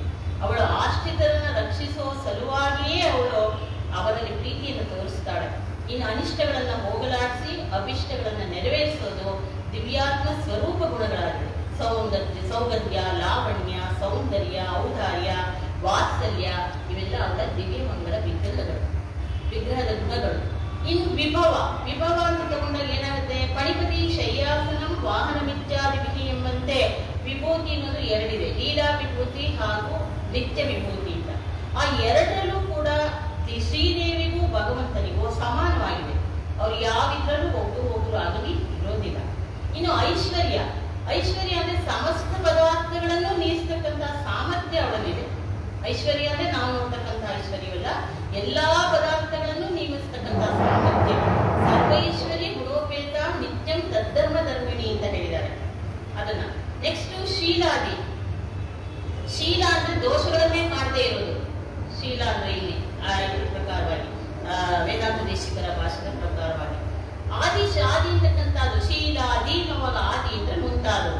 ಅದರಲ್ಲಿ ಬ್ರಹ್ಮೇಶಾದಿ ಸುರವ್ರಜ ಸದೈತ ತದ್ವಾಸ ದಾಸೀಗಣ ಸರ್ವಶೇಷಿತ್ವಕ್ಕೆ ಅನ್ವಯಿಸುವಂತಹ ಇಬ್ಬರಲ್ಲೂ ಕೂಡ ಸಮಾನವಾಗಿದೆ. ಆದ್ರಿಂದ ಅನುರೂಪ ಅಂತ ಹೇಳ್ತಾರೆ. ಅಭಿಮತ ಅನುರೂಪ ಅಂತ ಅಲ್ಲಿ ಹೇಳುದು. ಇನ್ನು ಅನವಧಿಕಾತಿಶಯ ಅಸಂಖ್ಯೇಯ ಕಲ್ಯಾಣ ಗುಣಗಣ. ಅನವಧಿಕ ಅಂದ್ರೆ ಕಡಿಮೆನೇ ಆಗಲ್ಲ. ಯಾವತ್ತೂ ಅವಳಲ್ಲಿ ಯಾವ ಗುಣಗಳು ಕೂಡ ಕಡಿಮೆ ಆಗೋದೇ ಇಲ್ಲ. ಅವಳಲ್ಲಿ ಏನೇನು ಗುಣಗಳಿದೆ ಅದು ಇನ್ನೂ ಹೆಚ್ಚಾಗಬಹುದೇ ವಿನ ಕಡಿಮೆ ಆಗೋ ಚಾನ್ಸ್ ಇಲ್ಲ. ಅತಿಶಯ ಆಶ್ಚರ್ಯವನ್ನು ಉಂಟು ಮಾಡ್ತಕ್ಕಂಥದ್ದು ಹಾಗೂ ಅಸಂಖ್ಯೇಯ ಎಣಿಸೋಕ್ ಸಾಧ್ಯವೇ ಇಲ್ಲ ಅವಳ ಗುಣಗಳನ್ನ. ಸರ್ವೈಶ್ವರ್ಯ ಗುಣೋಪೇತ ನಿತ್ಯಂ ತದ್ಧರ್ಮ ಧರ್ಮಿಣಿ ನತೆ ವರ್ಣಯಿತು ಶಕ್ತಾನ್ ಗುಣಾಪಿ ಜಿಪ್ಪಾಪಿ ವೇದಸ ಬ್ರಹ್ಮಣಿಗೂ ಸಾಧ್ಯವಿಲ್ವಂತೆ. ಅವಳ ಕಲ್ಯಾಣ ಗುಣಗಳನ್ನ ಹೇಳೋದಕ್ಕಾಗ್ಲಿ ಅವಳನ್ನ ಮಾಡೋದಕ್ಕಾಗ್ಲಿ ಬ್ರಹ್ಮನಿಗೂ ಸಾಧ್ಯವಿಲ್ಲ ಅಂತ ಹೇಳ್ತಾರೆ. ಅಂತಹ ಒಂದು. ಇನ್ನು ಮುಂದೆ ಪದ್ಮವನಾಲಯ. ಪದ್ಮವನಾಲಯ ಅಂದ್ರೆ ನಿಮ್ಗೆ ಗೊತ್ತು, ಪದ್ಮ ಅಂದ್ರೆ ಕಮಲ. ಕಮಲವನ್ನ ವನವನ್ನಾಗಿ ಉಳ್ಳವಳು, ಆಸನವಾಗಿ ಉಳ್ಳವಳು. ಆ ಪದ್ಮವನಾಲಯ ಅಂದ್ರೆ ಕಮಲದ ಎಲ್ಲೆಲ್ಲಿದೆಯೋ ಅದೆಲ್ಲ ಅವಳ ಆಸನ. ಅದಕ್ಕೆ ಅವಳು ಬೇಕಾಗಿರ್ತಕ್ಕಂಥ ಭಗವತಿ ಶ್ರೀಯ. ಇಲ್ಲಿ ಭಗವತಿ ಅನ್ನೋದು ಭಗವಾನ್ ಅಂದ್ರೆ ಶಾಠುಲ್ಯ ಗುಣಗಳಿವೆ. ಭಗವಂತನಿಗೆ 6 ಗುಣ ಇದೆ. ಶಾಠುಲ್ಯ ಗುಣಗಳು ಅಂತ ಬಹಳ ಮುಖ್ಯವಾದ ಗುಣಗಳು. ಆ ಗುಣಗಳನ್ನ ಅವನು ಹೊಂದಿರೋದ್ರಿಂದ ಭಗವಾನ್. ಭಗ ಅಂದ್ರೆ 6 ಗುಣಗಳು. ವಾನ್ ಅಂದ್ರೆ ಯಾರು ಹೊಂದಿದಾನೋ ಅವನು ಭಗವಾನ್. 6 ಗುಣಗಳನ್ನು ಹೊಂದಿರೋನು ಭಗವಾನ್. ಅದೇ ರೀತಿ ಇವಳು ಭಗವತಿ. ಅವನು ಭಗವಾನ್ ಆದ್ಮೇಲೆ ಇವಳು ಭಗವತಿ ಆಗ್ಬೇಕು. ಅವಳಲ್ಲಿ ಏನಿದೆಯೋ ಅಷ್ಟು ಗುಣವೂ ಇವನಲ್ಲೂ ಇದೆ ಅಂದ್ಮೇಲೆ ಆ ಒಂದು ಭಗವಾನು ಭಗವತಿ ಇರ್ತಕ್ಕಂಥ ಅನುರೂಪವಾಗಿ ಬಂತು. ಶ್ರೀಯ. ಅದಕ್ಕೆ ಒಂದು ಶ್ಲೋಕವನ್ನು ಹೇಳ್ತಾರೆ. ಜ್ಞಾನ ಆಸ್ಪದಳಾಗಿದ್ದು ಯಾವ ದೋಷದ ಸೋಂಕು ಇಲ್ಲದವಳು. ಉಭಯಲಿಂಗತ್ವವನ್ನ ಇಲ್ಲಿ ಹೇಳಿದ್ದಾರೆ. ಅವಳಿಗೆ ಯಾವ ದೋಷವೂ ಹೇಯ ಗುಣಗಳು ಇಲ್ಲ, ಎಲ್ಲವೂ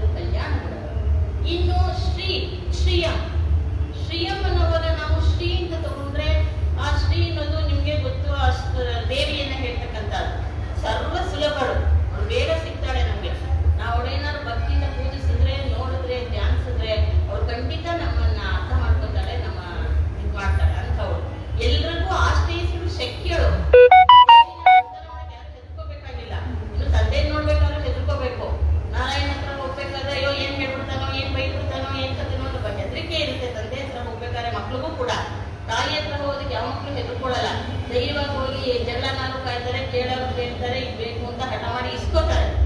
ಅಂತಹ ತಾಯಿ ಮುಂದೆ ನಾವು ಕೇಳೋದಕ್ಕೆ ಅವಳು ಕೂಡ ಅದನ್ನ ತಗೊಳ್ಳೋಕೆ ಶಕ್ತಿರಾಗಿದ್ದಾಳೆ ಅಂತವ್ರು. ಈಗ ಶ್ರೀ ಅನ್ನೋದಕ್ಕೆ 6 ಗುಣಗಳನ್ನ ಹೇಳ್ತಾರೆ. 6 ವಿಧವಾಗಿ ಅವಳು ಶ್ರೀ ಅಂದ್ರೆ ಅರ್ಥ ಏನು ಅನ್ನೋದನ್ನ. ಶ್ರೀಯತೆ, ಅವಳು ಶ್ರೀಯತೆ ಅಂದ್ರೆ ಏನು? ಚೇತನರೆಲ್ಲ ಉದ್ಧಾರವಾಗಬೇಕು ಅನ್ನೋದನ್ನ ಅಪೇಕ್ಷೆವಾಗಿಟ್ಕೊಂಡು ಅವಳು ಚೇತನಗಳಿಂದ ಆಶ್ರಯಿಸ ತಗೊಂಡಿದ್ದಾಳೆ. ಎಲ್ಲಾ ಚೇತನರು ಏನ್ ಮಾಡ್ತಾರೆ, ಅವಳ ಹತ್ರ ಹೋಗ್ತಾರೆ, ನನ್ನ ಕಾಪಾಡು, ನನ್ನ ರಕ್ಷಿಸು ಅಂತ ಕೇಳೋದಕ್ಕೆ. ಅದರಿಂದ ಅವಳಿಗೆ ಆ ಶಕ್ತಿ ಇದೆ, ಎಲ್ಲಾ ಚೇತನರನ್ನು ತನ್ನ ಹತ್ರ ಬರ್ಮಾಡ್ಕೊಳ್ತಕ್ಕಂಥ ಶಕ್ತಿ ಇದೆ. ಶ್ರೀಯತೆ, ಆಶ್ರಯಿಸ್ತಾಳೆ. ಚೇತನನನ್ನ ರಕ್ಷಿಸೋದಕ್ಕಾಗಿಯೇ ಅವಳು ಪರಮಾತ್ಮನನ್ನ ಆಶ್ರಯಿಸ್ತಾಳೆ. ಹೋಗಿ ಅಲ್ಲಿ ಹೋಗ್ತಿರ್ತಾಳೆ. ಶ್ರೇಯತೆ. ಶೃಣೋತಿ, ಶೃಣೋತಿಯಿಂದ ಆತ್ಮನಾದವನ್ನ ಕೇಳೋದು. ಚೇತನರು ಅಪರಾಧಿಗಳಾದ ನಮ್ಮನ್ನ ಪರಮಾತ್ಮನ ಚರಣಾರವಿಂದಗಳಲ್ಲಿ ಸೇರಿಸಿ ರಕ್ಷಿಸಬೇಕು ಎಂಬ ಪ್ರಾರ್ಥನೆಯನ್ನ ಕೇಳ್ತಾಳೆ. ನಾವು ಹೋಗಿ ಅವಳನ್ನು ಕೇಳಿದಾಗ ನನ್ನ ರಕ್ಷಿಸಬೇಕು ಅಂತ ಅದನ್ನ ಕೇಳ್ತಕ್ಕಂತಹ ತಾಳ್ಮೆ ಅವಳಿಗೆ, ಅದನ್ನೇ ನಾವು ಶೃಣೋತಿ. ಶ್ರಾವಯತಿ, ಭಗವಂತ ಕೇಳೋ ಅಂತ ಮಾಡ್ತಾಳೆ ಅವಳು. ಸುಮ್ಮನೆ ತಾನು ಕೇಳಿದ್ರೆ ಈ ಕಿವಿಗೆ ಆ ಕಿವಿ ಬಿಟ್ಬಿಡಲ್ಲ ಅವಳು. ಅವಳದನ್ನ ತಗೊಂಡೋಗಿ ಭಗವಂತ ಕೇಳುವಂತೆ ಮಾಡ್ತಾಳೆ. ಆದ್ರಿಂದ ಏನಾಗುತ್ತೆ, ದೇವರಿಗೆ ಮತ್ತೆ ಪುರುಷ ಜೀವಾತ್ಮಗಳಿಗೆ ಒಂದು ರೀತಿ ಪರಸ್ಪರ ಪ್ರೀತಿ ಉಂಟಾಗುತ್ತೆ ಇವಳು ಮಾಡೋದ್ರಿಂದ. ಆಮೇಲೆ ಶೃಣಾತಿ, ಎಲ್ಲಾ ದೋಷಗಳನ್ನು ಹೋಗಲಾಡಿಸ್ತಾಳೆ. ಉಪಾಯವನ್ನ ಮಾಡಲು ಯೋಗ್ಯತೆ ಉಳ್ಳವರಿಗೂ ಉಪಾಯವನ್ನು ಮಾಡಲು ತಡೆಯಾಗಿದ್ದ ಪ್ರಾರಬ್ಧ ಕರ್ಮಗಳನ್ನು, ಅದರ ಫಲವನ್ನು ಹೊಂದೋದಕ್ಕೆ ಅಡ್ಡಿಯಾಗಿರುವ ಎಲ್ಲಾ ಕರ್ಮವನ್ನು ಹೋಗಲಾಡಿಸ್ತಕ್ಕಂತಹ ಶಕ್ತಿ ಆ ಭಗವತಿಗೆ, ಶ್ರೀದೇವಿಗೆ. ಆಮೇಲೆ ಶ್ರೀನಾಥಿ, ಶ್ರೀನಾಥಿಯಿಂದ ತನ್ನ ಗುಣಗಳಿಂದ ಜಗತ್ತನ್ನ ಕಾಪಾಡ್ತಾಳೆ. ಯಾವ ಗುಣಗಳು ಅಂದ್ರೆ ಗೊತ್ತು, ವಾತ್ಸಲ್ಯ, ಸೌಶೀಲ್ಯ ಇವೆಲ್ಲ ಕೇಳಿದ್ರೆ ಆ ಗುಣಗಳಿಂದ ಈ ಜಗತ್ತನ್ನೇ ಕಾಪಾಡ್ತಾಳೆ. ಪಕ್ವವಾದ ಸ್ಥಿತಿಯನ್ನು ಉಂಟು ಮಾಡ್ತಾಳೆ. ಭಗವಂತನ ಕೈಂಕರ್ಯಕ್ಕೆ ಮಾಡುವುದಕ್ಕೆ ಅನುಗುಣವಾಗಿ ಆಶ್ರಿತರಿಗೆ ಗುಣಗಳ ಪರಿಪಕ್ವವನ್ನು ಉಂಟು ಮಾಡ್ತಾಳೆ. ನಾವು ಅವಳು ಧ್ಯಾನಿಸಿದ್ರೆ ನೀ ಹಿಂಗ ಅವ್ರನ್ನ ಧ್ಯಾನಿಸು ಅಂತಕ್ಕಂಥ ಮನಸ್ಸನ್ನ ಕೊಡ್ತಕ್ಕ. ಯಾಕಂದ್ರೆ ಇಂದ್ರ ಮನಸ್ಸಿಗೆ ಕಾರಕ. ಇಂದ್ರ ಇವಳು ಇಬ್ರು ಕೂಡ, ಲಕ್ಷ್ಮಿ ಇಂದ್ರ ಇಬ್ರು ಸಂಬಂಧ ಇದೆ. ಆ ಸಂಬಂಧದಿಂದ ಅವಳು ಏನ್ ಮಾಡ್ತಾಳೆ, ಮನಸ್ಸು ನಮ್ಗೆ ಪರಿಪಕ್ವವಾಗಿ ಮಾಡ್ತಾಳೆ. ಭಕ್ತಿಯನ್ನ ಮಾಡು ಎಂಬುದಾಗಿ ನಮ್ಮ ಪ್ರಚೋದನೆ ಮಾಡಿ ದೇವ್ರನ್ನ ಒಲಿಸ್ಕೊಳೋದಕ್ಕೂ ಅವಳೇ ಅಂತ ಉಂಟು ಮಾಡ್ತಾಳೆ, ಅವಳನ್ನ ತ್ಯಾಗ ಮಾಡೋದು. ಈ ರೀತಿ ಶ್ರೀಯಂ ದೇವಿ, ಈ ರೀತಿಯಾಗಿ ಅವಳನ್ನ ದೇವಿ ಎಂಬುದಾಗಿ ಕರೀತಾರೆ. ದೇವಿ ಅಂತ ಹೇಳಿದ್ರೆ ಆಶ್ರಿತರಿಗೋಸ್ಕರವೇ ತಾನು ಮಾಡುವ ವ್ಯಾಪಾರಗಳು, ಅವಳಿಗೆ ಅನುಗುಣವಾದ ಅವತಾರಗಳು ಕರ್ಮಕರ್ತೃವಲ್ಲ ಎಂಬುದನ್ನು ಸೂಚಿಸಲು ಅವಳನ್ನ ದೇವಿ ಅಂತ. ಭಗವತಿ ಶ್ರೀಯಂ ದೇವಿ. ನಿತ್ಯಾನಪಾಯಿನಿ, ಅನಪಾಯಿನಿ ಅಂದ್ರೆ ಪಾಯಿನಿನ ಬಿಟ್ಬಿಡೋದು, ಅನಪಾಯಿನಿನ ಬಿಡದೆ ಇರೋದು. ನಿತ್ಯಾನಪಾಯಿನಿ ಪೂರ್ತಿ ಬಿಡೋ ಪ್ರಶ್ನೆಯೇ ಇಲ್ಲ. ನಿತ್ಯಾನಪಾಯಿನಿ ಅವನ ಅಗಲೋ ಪ್ರಶ್ನೆನೂ ಇಲ್ಲ, ಅವನ ಬಿಟ್ಬಿಡೋ ಪ್ರಶ್ನೆನೂ ಇಲ್ಲ. ಅವನನ್ನ ಯಾವಾಗಲೂ ಅವನ ಜೊತೆ ಸರಿಸಮವಾಗಿ ಇರ್ತಕ್ಕಂಥ ನಿಗಮಾಂತ ದೇಶದಲ್ಲಿ ಈ ಮಹಾಲಕ್ಷ್ಮಿಯನ್ನ ಸರ್ವ ಪ್ರಕಾರದಲ್ಲೂ ಸರ್ವಾವಸ್ಥೆಯಲ್ಲೂ ಸಾಧರ್ಮಚಾರಿಣಿ ಅಂತ ಕರೆದಿದ್ದಾರೆ. ಭಗವಂತ ಜಗತ್ತನ್ನ ಸೃಷ್ಟಿ ಮಾಡ್ಬೇಕಾದ್ರೆ ಲಕ್ಷ್ಮಿನೂ ಪಕ್ಕದಲ್ಲಿರ್ಬೇಕು. ಅವಳು ಇಬ್ರು ಸೇರಿನೇ ಸಂಕಲ್ಪಿಸಿನೇ ಈ ಜಗತ್ತನ್ನ ನಾವು ಸೃಷ್ಟಿ ಮಾಡೋದು. ವಿಷ್ಣುವೊಂದಿಗೆ ಇದ್ದಾರೆ ಪರ್ಯಂಕದಲ್ಲಿ, ಪರವ್ಯೂಹದಲ್ಲಿ ಪರವ್ಯೂಹ, ವಿಭವ, ಅರ್ಚ, ಅಂತರ್ಯಾಮಿತ 5 ಪ್ರಕಾರ ಇದೆ. ಪರವ್ಯೂಹದಲ್ಲಿ ಆ ಪರಮಾತ್ಮನ ಜೊತೆನೆ ಇರ್ತಾರೆ. ಅವನೆಂಗಲ್ಲಿ ಪರವ್ಯೂಹದಲ್ಲಿ ಕೂತಿರ್ತಾನೋ ಪರದಲ್ಲಿ, ಅದೇ ರೀತಿ ವ್ಯೂಹದಲ್ಲೂ ಕ್ಷೀರ ಸಮುದ್ರದಲ್ಲಿ ಅವನು ಲಕ್ಷ್ಮೀನಾರಾಯಣರ ಜೊತೆಲೇ ಇರ್ತಾರೆ. ಇನ್ನು ಅವರು ವಿಭಾವತಾರ ಮಾಡುವಾಗ ಅವತಾರ ಎಚ್ಚಲೇಬೇಕು. ಜಗತ್ತನ್ನು ರಕ್ಷಿಸೋದಕ್ಕೆ ಬಂದ್ರು, ರಾಮಕೃಷ್ಣರಾಗಿ ಬಂದ್ರು, ಎಲ್ಲ ಬಂದ್ರು. ಆ ಒಂದು ಸನ್ನಿವೇಶದಲ್ಲಿಯೂ ಕೂಡ ಅವರು ತಯೋರೇಶ, ಅವರಿಬ್ಬರು ರಾಘವತ್ವೇ ಭಗತ್ಸೀತಾ ರುಕ್ಮಿಣಿ ಕೃಷ್ಣ ಜನ್ಮನಿ ಅನ್ಯೇಷು ಚಿತ ಅವತಾರೇಶು ವಿಷ್ಣು ರೇಷಾನಪಾಯಿನಿ ದೇವತ್ವೇ ದೇವದೇಹೇಯಂ ಮನುಷ್ಯತ್ವೇ ಮಾನುಷಿ ಎಂಬುದಾಗಿ ವಿಭಾವತಾರದಲ್ಲಿ ದೇವರು ಯಾವ ಅವತಾರ ತಗೋತಾನೋ ಅದನ್ನೇ ಅವನು ತಗೋತಾಳೆ. ಅವನು ಮನುಷ್ಯನಾಗಿ ಬಂದ ಇವಳು ಮನುಷ್ಯಾಗಿ ಬರ್ತಾಳೆ, ಅವನು ದೇವನಾಗಿ ಬಂದ ಇವಳು ದೇವತೆಯಾಗಿ ಬರ್ತಾಳೆ. ಒಟ್ಟಿನಲ್ಲಿ ಇಬ್ರು ಕೂಡ ವಿಭಾವತಾರದಲ್ಲಿ ಬಿಡೋಲ್ಲ. ಇನ್ನು ಅಂತರ್ಯಾಮಿ ತತ್ವದಲ್ಲಿ ತಯೋರೇಶ ಸಂಸ್ಥಾವ, ಬರೀ ನಮ್ಮ ಹೃದಯದಲ್ಲಿ ಇಲ್ಲ ಅನ್ಕೋಬೇಡಿ, ಬರೀ ನಾರಾಯಣ ಇದ್ದಾನೆ ಅಂತ ಸ್ಮರಿಸಬೇಡಿ. ಹೃದಯದಲ್ಲಿ ಅವನಿದ್ದ ಮೇಲೆ ಅದು 100% ಕರೆಕ್ಟ್. ಅವಳು ಇದ್ದೇ ಇರ್ಬೇಕು, ಅವಳಿದ್ದೆ ಅವಳಿಲ್ಲ, ಅವಳಿದ್ದೆ ಇವಳಿಲ್ಲ. ಅದರಿಂದ ಅಂತರ್ಯಾಮಿಯಲ್ಲಿಯೂ ಕೂಡ ಅವರಿಬ್ರು ಜೊತೆಲೇ ಇದ್ದಾರೆ. ಈ ರೀತಿ ಅವರು ಉಪೇಯ ದಶೆಯಲ್ಲಿ ಸಂಶ್ಲಿಷ್ಟರಾಗಿ ಕಾರ್ಯನಿರ್ವಹಿಸ್ತಾ ಇದ್ದಾರೆ.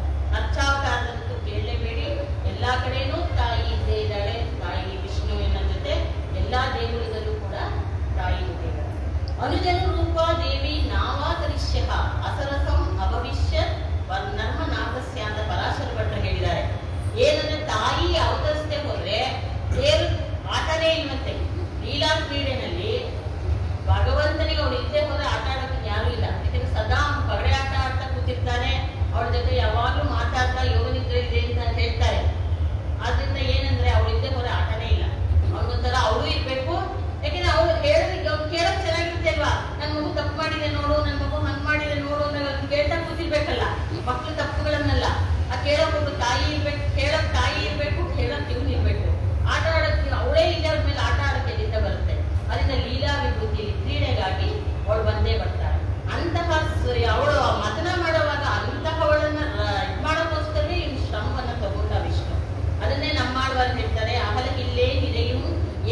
ಕೇಶೋ ದೇವ್ಯ ಕಾರುಣ್ಯ ರೂಪಯ ರಕ್ಷಕ ಸರ್ವಸಿದ್ಧಾಂತೆ ವೇದಾಂತೇಶು ಚ ಗೀಯತೆ ಅಂತ ಹೇಳಿದ್ದಾರೆ.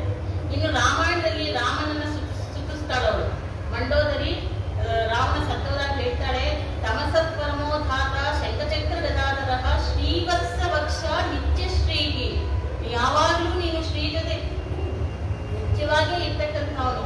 ಅಜಯ ಶಾಶ್ವತೋ ಧ್ರುವ ಅಂತ ಹೇಳಿದ್ದಾಳೆ. ಇನ್ನು ಪರಾಶರರು ವಿಷ್ಣು ಪುರಾಣದಲ್ಲಿ ನಿತ್ಯೈವೈಷ ಜಗನ್ಮಾತಾ ವಿಷ್ಣು ಶ್ರೀ ಅನಪಪಾಯಿನಿ ಯಥಾ ಸರ್ವಗತೋ ವಿಷ್ಣು ತಥೈವೇಯಂ ದ್ವಿಜೋತ್ತಮ. ವಿಷ್ಣು ಹೇಗೆ ಸರ್ವವ್ಯಾಪಿಯೋ ಹಾಗೆ ಇವರು ಕೂಡ ವ್ಯಾಪಕಗಳು. ಅವನು ಎಲ್ಲಾ ಕಡೆಯೂ ಹೇಗಿದ್ದಾನೋ ಹಾಗೆ ಇವರು ಕೂಡ ಎಲ್ಲಾ ಕಡೆಯೂ ಇದ್ದಾಳೆ. ಇನ್ನು ಅವತಾರ ಕಾಲದಲ್ಲಿ ಒಂದೊಂದ್ಸಲ ದುಃಖಗಳು ಉಂಟಾಗುತ್ತೆ, ಸಂಶ್ಲೇಷ ಉಂಟಾಗುತ್ತೆ, ವಿಶ್ಲೇಷ ಉಂಟಾಗುತ್ತೆ. ಅವರಿಬ್ಬರಲ್ಲೂ ನಾವು ದುಃಖವನ್ನ ನೋಡ್ತೀವಿ ವಿವಾಹ ಕಾಲದಲ್ಲಿ ಒಂದೊಂದ್ ಕಡೆ. ಅದೆಲ್ಲ ಕೇವಲ ಅಭಿನಯ ಮಾತ್ರ ಎಂಬುದಾಗಿ ಆಚಾರ್ಯರು ಹೇಳ್ತಾರೆ ವೇದಾಂತೇಶ್ವರ.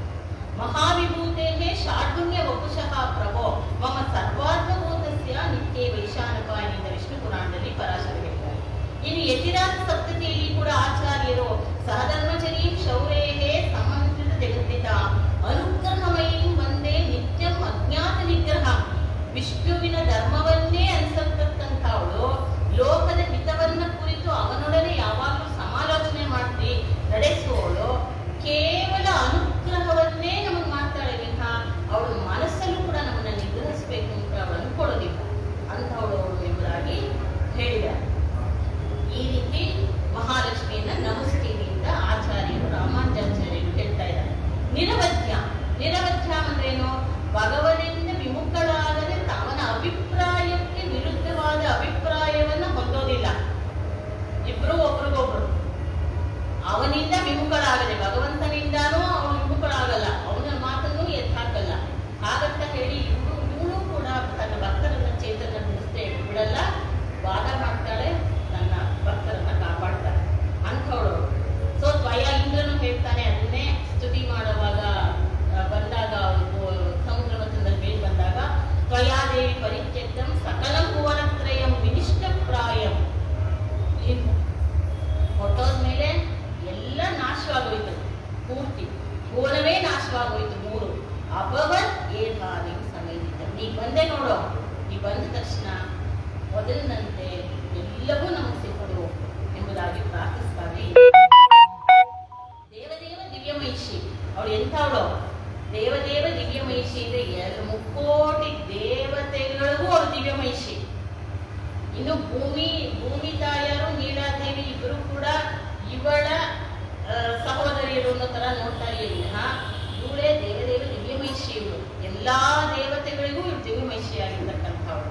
ಸರ್ವ ದೇವತೆಗಳಿಗೂ ಭಗವಂತನಾಗಿ ಪಟ್ಟಮಹಿಷಿ ಬಿರುದನ್ನ ಹೊಂದಿರೋದು ಈ ಮಹಾಲಕ್ಷ್ಮಿ. ಅಖಿಲ ಜಗನ್ಮಾತ. ಜಗತ್ತು ಅಂತ ಶಬ್ದ ಸಕಲ ಚೇತನಾಚೇತನ ಪದಾರ್ಥಗಳಿಗೂ ಸೇರ್ಬಿಟ್ಟಿದೆ. ಜಗತ್ತಂದ್ರೆ ಬರೀ ಮನುಷ್ಯರಲ್ಲ, ಎಲ್ಲ ಗಿಡ ಮರ ಏನೇನಿದೆಯೋ ಎಲ್ಲವೂ ಅಚೇತನ ಚೇತನ ವಸ್ತುಗಳೆಲ್ಲ ಸೇರಿದೆ ಜಗತ್ತಿನಲ್ಲಿ. ಅಂತಹ ಶ್ರೀದೇವಿಯ ಮಾತೃತ್ವ ಭಗವಂತನ ಪಿತೃತ್ವಕ್ಕೆ ಸಮಾನವಾಗಿದೆ, ವಿಷಯವಾಗಿದೆ. ತ್ವಮ್ಮಾತ ಸಕಲೋಕಾನಾಂ ದೇವದೇವೋ ಹರಿಪಿತ ತ್ವಯೇತದ್ ವಿಷ್ಣುನಾ ಚಾಪ ಜಗದ್ವ್ಯಾಪ್ತಂ ಚರಾಚಲಂ ನಮಾಮಿ ಸರ್ವಲೋಕಾನಾಂ ಜನನೀಂ ಅಬ್ಧಿ ಸಂಭವಾಂ ಶ್ರೀಯಮುನ್ನಿದ್ರ ಪದ್ಮಾಕ್ಷೀಂ ವಿಷ್ಣು ಅಕ್ಷಸ್ಥಿತಾಂ ಅನ್ನೋದು ಇವೆಲ್ಲವೂ ಕೂಡ ಇಂದ್ರ ಅವಳನ್ನ ಲಕ್ಷ್ಮಿ ಬಂದ ಖುಷಿಯಲ್ಲಿ ಸ್ತುತಿಸ್ತಕ್ಕಂಥದ್ದು. ಇನ್ನು ಅಶರಣ್ಯ ಶರಣ್ಯ. ಅಶರಣ್ಯ ಶರಣ್ಯ ಅಂದ್ರೆ ಯಾವ ಮೋಕ್ಷೋಪಾಯವನ್ನು ಸಾಧಿಸಬೇಕು ಅಂತ ಯಾರಿದ್ದಾರೋ ಅಂಥವರಿಗೆ ಭಗವಂತ ಒಂದು ವೇಳೆ ಶರಣ್ಯನಾಗಲಾರನೋ ಅಂಥವರಿಗೆ ಶ್ರೀದೇವಿ ಶರಣ್ಯ. ಅಂದ್ರೆ ಯಾರೋ ಭಗವಂತ ಬೇಕಾಂತ ಬಿಟ್ಟುಬಿಟ್ರೆ ಇವಳ ಹತ್ರ ಹೋದಾಗ ನಾನು ನಿನ್ನ ತಗೋತೀನಿ ಬಾ ಅಂತ ಶರಣ್ಯಳಾಗಿ ಅವಳು ತಗೋತಾಳೆ ಎಂಬ ಅಂಶ ಸಿದ್ಧಿಸುತ್ತೆ. ಇದನ್ನ ತ್ರಿಜಟಾ ವೃತ್ತಾಂತದಲ್ಲೂ ನಾವು ಕಾಣ್ಬೋದು. ಯಾಕೆಂದ್ರೆ ತ್ರಿಜಟಾ ವೃತ್ತಾಂತದಲ್ಲಿ ಗೋರ ಅವ್ರಿಗೆಲ್ಲ ತೊಂದರೆ ಕೊಟ್ಟಾಗ ಕೇವಲ ಅವ್ರು ಮಾತಾಡ್ಕೋತಾರ ಅಷ್ಟೇ ರಾಕ್ಷಸಿಯರು. ನಾವು ಹೋಗಿ ಕ್ಷಮಾಪಣೆ ಕೇಳೋಣ ಅಂತ ಹೇಳ್ತಾರೆ, ನಾವು ಹೋಗಿ ಕೇಳೂ ಇಲ್ಲ. ಬನ್ನಿ ನಾವೆಲ್ಲ ಹೋಗೋಣ, ನಂಗೆ ಸ್ವಪ್ನ ಬಿತ್ತು, ಸೀತಾದೇವಿ ಮಹಾಪತಿವ್ರತೆ, ಅವಳನ್ನ ಇನ್ನೇನು ಅವಳು ಹೊಟ್ಟೋಗ್ತಾಳೆ, ಅವಳು ದುಃಖ ಹೋಗೋ ಟೈಮ್ ಬಂದ್ಬಿಟ್ಟಿದೆ ಅವಳಿಗೆ, ಅವಳು ಚೆನ್ನಾಗಿರ್ತಾಳೆ ಬನ್ನಿ ಅಂತ ಕರೆದಾಗ ಬರೀ ಕೇಳ್ತಾಳೆ, ಕಿವಿ ಕೂತ್ಕೊಂಡು ಇವಳು ಬಂದು ಕ್ಷಮಾಪಣೆ ಮಾಡು ಸಹ ಕೇಳಲಿಲ್ಲ. ಕೇಳಿದ್ರಿಂದಲೇ ಅವಳು ಅವ್ರಿಗೆಲ್ಲ ಕ್ಷಮಿಸ್ಬಿಟ್ಟು ಅವ್ರು ನಿಮ್ಮನ್ನ ತೊಂದರೆ ಮಾಡಲ್ಲ ಅಂತ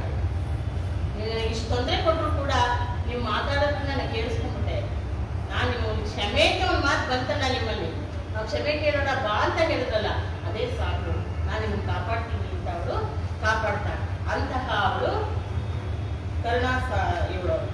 ಈ ಗುಣರತ್ನ ಕೋಶದಲ್ಲಿ ಪರಾಶರ ಭಟ್ರು ಇದನ್ನೇ ಹೇಳ್ತಾರೆ. ಮಾತರ್ ಮೈಥಿಲಿ ರಾಕ್ಷಸಿ ತ್ವಯಿ ತದೈವ ಆತ್ಮಾಪರಾಧ ಸ್ವಯ ರಕ್ಷಂತ್ಯ ಪವನಾತ್ಮಜ ಲಘುತರ ರಾಮಸ್ಯ ಗೋಷ್ಠೀಕೃತ ಕಾಕಂತಂ ಚ ವಿಭೀಷಣಂ ಶರಣಂ ಇತ್ಯುಕ್ತಿ ಕ್ಷಮೋ ರಕ್ಷಿತಃ. ಅದನ್ನೇ ಹೇಳ್ತಾರೆ. ತಾಯಿಯಾಗಿ ಸೀತೆಯಾಗಿ ಅವತರಿಸಿದಾಗ ಅವಳು ಎಂತ ರಾಕ್ಷಸಿ. ಹನುಮಂತ ಕೇಳ್ತಾನೆ, ಇಷ್ಟು ತೊಂದರೆ ಮಾಡ್ತಾ ಇದ್ದಲ್ಲ ನಿನ್ನ ಹೊಡೆದು ಬಡ್ದು ಎಲ್ಲ, ನೀನು ಅವ್ರಿಗೆ ಏನಾದ್ರು ಶಿಕ್ಷೆ ಕೊಡಬಾರ್ದ? ನೀನ್ ಮಾಡಿದವ್ರೆ ಬೇಡ, ನಿನಗೆ ಮಾಡೋ ಹೃದಯ ಇಲ್ಲ, ನೀವು ವಾತ್ಸಲ್ಯ ಕೊಡಲು ನನಗೆ ಹೇಳಿ ಸಾಕು, ನಾವನ್ನೆಲ್ಲ ಮುಗಿಸ್ಬಿಡ್ತೀನಿ. ಈಗ ನಿನಗ್ ಮನಸ್ಸು ಬರಲ್ಲ, ಅರೆ ನಿನಗೆ ಅವ್ರು ಶಿಕ್ಷೆ ಕೊಡ್ತೀನಿ ನೋಡಕ್ ನನ್ನ ಕೈಲಿ ಆಗ್ಲಿಲ್ಲ. ಎಷ್ಟು ಹಿಂಸೆ ಮರದಿಂದ ನೋಡ್ತಾ ಇರ್ತಾನಲ್ಲ, ಮರದ ಮೇಲೆ ಕೂತ್ಕೊಂಡು ಅವನು ರಾಕ್ಷಸರಿಗೆ ಬೈಯೋದು ಎಲ್ಲ ಹೊಡೆಯೋದು ಎಲ್ಲವನ್ನು ನನ್ನ ಮೇಲೆ ಆಗಲ್ಲ ಸಹಿಸೋಕೆ, ನೀನ್ ಹೇಳು ಒಂದ್ ನಿಮಿಷ ಅವನ್ನೆಲ್ಲ ಕೊಂದ್ಬಿಡ್ತೀನಿ ಅಂತ ಹೇಳ್ತಾರೆ. ಅವ್ನು ಹೇಳ್ತಾಳವಳು, ಪಾಪಾನಾಂಬ ಶುಭಾನಾಂಬ ಪದಾರ್ಥಾನಾಂ ಭವಂಗಮ ಕಾರ್ಯಂ ಕರುಣಮಾರ್ಯೇನ ನ ಕಶ್ಚಿತ್ ನಾಪರಾಧ್ಯತಿ. ಹೇಳಿ, ಯಾರು ತಪ್ಪು ಮಾಡಲ್ಲ? ನಾ ತಪ್ಪು ಮಾಡಿಲ್ವಾ? ರಾಮ ತಪ್ಪು ಮಾಡಿಲ್ವಾ? ಲಕ್ಷ್ಮಣ ತಪ್ಪು ಮಾಡಿಲ್ವಾ? ಸೀತೆ ಎಲ್ಲ ಮಾಡಿಲ್ವಾ? ಯಾರು ತಪ್ಪು ಮಾಡಿಲ್ಲ ಲೋಕದಲ್ಲಿ? ಎಲ್ಲರೂ ತಪ್ಪು ಮಾಡಿದ್ದಾರೆ.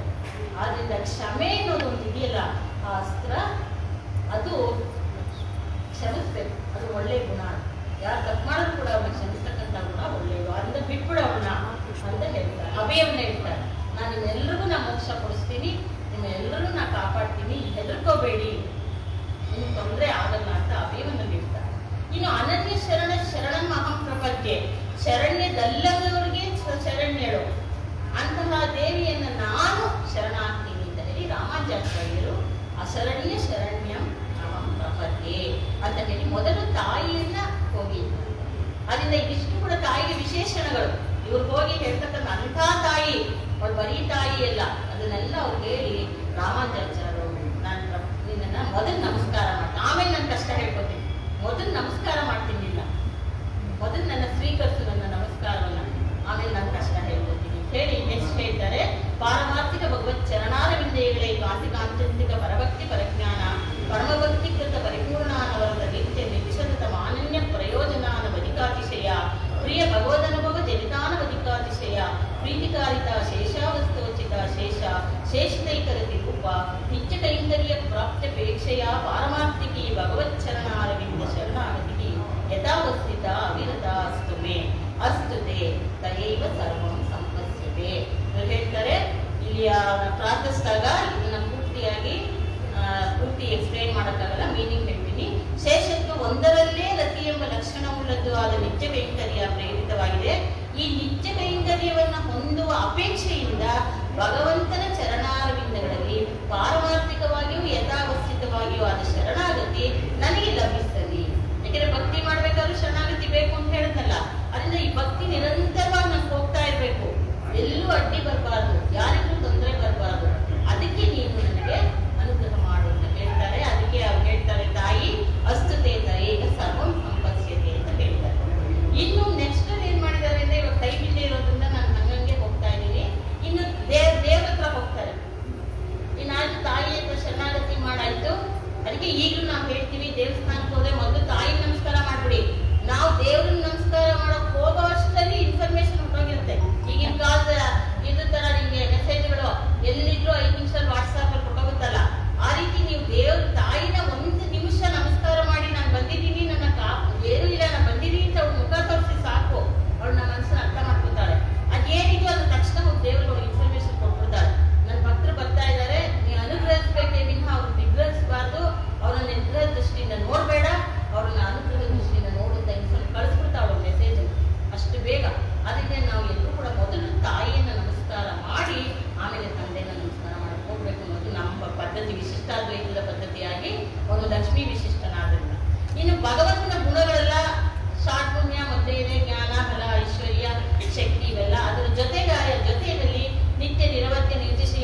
ಸರ್ಪ ಅಂತ ಎಲ್ಲ ನೋಡ್ತಾ ಇದ್ದಾರೆ. ಅಂಥದ್ರಲ್ಲಿ ಕಾಳಿಂಗರನ್ನ ವರ್ತಿಸ್ದ. ಯುದ್ಧದಲ್ಲಿ ಹೋರಾಡೋ ಕೂಲೆಯ ಪೀಡ ಅಂತಕ್ಕಂಥ ಆನೆಯನ್ನು ಸಂಹಾರ ಮಾಡಿದ. ಹಸುಗಳನ್ನ ಮೇಯಿಸ್ತಾನೆ ಹೋಗಿ ವಾತ್ಸಲ್ಯದಿಂದ. ಕುರುಕತ್ತಿ ಮರವನ್ನ ಮುರಿದು ಹಾಕಿದ. ಬಕಾಸುರನ ಬಾಯನ್ನ ಸೀಳಿದ. ರಾಸಕ್ರೀಡನಾಟ ಖುಷಿಯಾಗಿ ತನ್ನ ಇವ್ರ ಜೊತೆ ಆ ಘಟನರ್ತನವನ್ನು ಮಾಡ್ತಾನೆ. ಪೂತನಿ ಸ್ತನವನ್ನ ಪ್ರಾಣದೊಂದಿಗೆ ತಗೋತಾನೆ. ಯಾಕೆಂದ್ರೆ ಅವ್ರು ಬಂದು ತಾಯಿನ ಯಾವಾಗ್ಲೂ ಒಳ್ಳೇದು ಅವನಿಗೆ ಆ ಭಾವನೆ. ಪೂತನಿ ಅವಳು ಹಾಲು ಕೊಡೋಕ್ ಬಂದ್ರು ಕೂಡ ತಾಯಿನ ದೃಷ್ಟಿಲಿ ಅವ್ನು ನೋಡ್ತಾನೆ, ಇಲ್ಲ ರಾಕ್ಷಸಿನ ದೃಷ್ಟಿ ನೋಡಲ್ಲ. ತಾಯಿ ಆರೋಗ್ಯ ಮೋಕ್ಷ ಕೊಡೋದು ಮಗನ ಕರ್ತವ್ಯ. ಅದರಿಂದ ಅವ್ನು ಕರ್ಕೊಂಡು ಹೋಗಕ್ ನಾನು ಮೋಕ್ಷಕ್ಕೆ ಕಳಿಸ್ಬಿಡ್ತಾನ. ಚಾಣೂರ ಮುಷ್ಟಿಕರೆಂಬ ಮಲ್ಲರನ್ನ ಒದಗಿಸ್ತಾನೆ. ಗೋವರ್ಧನಗಿರಿಯನ್ನ ಮೇಲೆತ್ತಿ ಬಿಟ್ಟು ಗೋಪಾಲಕರನ್ನು ರಕ್ಷಿಸ್ತಾನೆ. ಅಂದ್ರೆ ಆಶ್ರಿತರಿಗೆ ಕೆಲವು ವೇಳೆ ಏನಾದ್ರೂ ವಿರೋಧ ಉಂಟಾದ್ರೆ ಆ ಸ್ವಾಮಿ ತನ್ನ ಭಕ್ತರ ತೊಂದರೆಯನ್ನ ಸಹಿಸ್ಕೊಡಲ್ಲ, ಕೂಡಲೇ ಬಂದು ರಕ್ಷಿಸ್ತಾನೆ ತನ್ನ ಭಕ್ತರ ಕಷ್ಟ ಬಂದರೆ. ಅದು ಅವನ ದಿವ್ಯ ಚೇಷ್ಟಿತಗಳಲ್ಲಿ ನಿರೂಪಿಸಿದ್ದಾರೆ ಈ ಆಳ್ವಾರ್, ಕೂದತ್ತಾಳ್ವಾರ್. ಇದರಿಂದ ಸರ್ವಶೇಷಿಯಾದ ಸ್ವಾಮಿಯ ಸೌಲಭ್ಯ ಸೌಶಲ್ಯ ಕಂಡುಬರುತ್ತೆ. ಇನ್ನು ವಾತ್ಸಲ್ಯದಲ್ಲಿ ನೋಡಿದ್ರೆ ಶೇಷಭೂತರಾದವರಲ್ಲಿ ಅವರಿಗೆ ವಾತ್ಸಲ್ಯ, ಕರುಗಳನ್ನೆಲ್ಲ ಹಸುವನ್ನೆಲ್ಲ ತನ್ನ ಮಗು ತರ ನೋಡ್ಕೊಂಡು ಚೆನ್ನಾಗಿ ಬೇಯಿಸ್ತಾನ ಆ ರೀತಿಯಾಗಿ. ಇನ್ನು ಭೂಷಣಗಳು ಅವನು ಕೇಳಲೇಬೇಡಿ. ಅವನ ಪೀತಾಂಬರ ಅವನಿಗೆ ಮುಖ್ಯವಾದ ಭೂಷಣ. ಅವನು ಯಾವಾಗಲೂ ಪೀತಾಂಬರಧಾರಿ. ಅವನು ಕಿರೀಟ, ಮಕುಟ, ಚೂಡಾವತ್ಮಕಗಳ ಕುಂಡಲ, ದ್ರೈವೇಯಕ, ಹಾರ, ಕೇಯೂರ, ಕಟಕ, ಶ್ರೀವತ್ಸ, ಕೌಸ್ತುಭ, ಮುಕ್ತ, ದಾಮೋದರ, ಬಂಧನ, ಪೀತಾಂಬರ, ಕಾಂಚೀಗುಣ, ನೂಪುರಾದಿ ಅಪರಿಮಿತ ದಿವ್ಯ ಭೂಷಣ ಅವನ ದೇಹದಲ್ಲಿ ಅಷ್ಟು ಇದೆ. ಇನ್ನು ದಿವ್ಯಾಯುಧ ಆಯುಧಗಳೆಲ್ಲ ಅವನು ಬೇಕೇ ಬೇಕು. ಆಶ್ರಿತರನ್ನ ಕಾಪಾಡಕ್ಕೂ ಆಯುಧ ಬೇಕು, ವಿರೋಧಿಗಳನ್ನ ಸಂಹಾರ ಮಾಡೋಕ್ಕೂ ಆಯುಧ ಬೇಕು, ಎರಡಕ್ಕೂ ಬೇಕು ಆಯುಧ. ಅದರಿಂದ ಸ್ವಾನುರೂಪ ಅಚಿಂತ್ಯ ಶಕ್ತಿ ಶಂಖ ಚಕ್ರ ಗದಾಸಿ ಶಾಂಗ್ಯಾದಿ ಅಸಂಖ್ಯೇಯ ನಿತ್ಯ ನಿರವಧ್ಯ ನಿರತಿಶಯ ಕಲ್ಯಾಣ ದಿವ್ಯಾಯುಧ.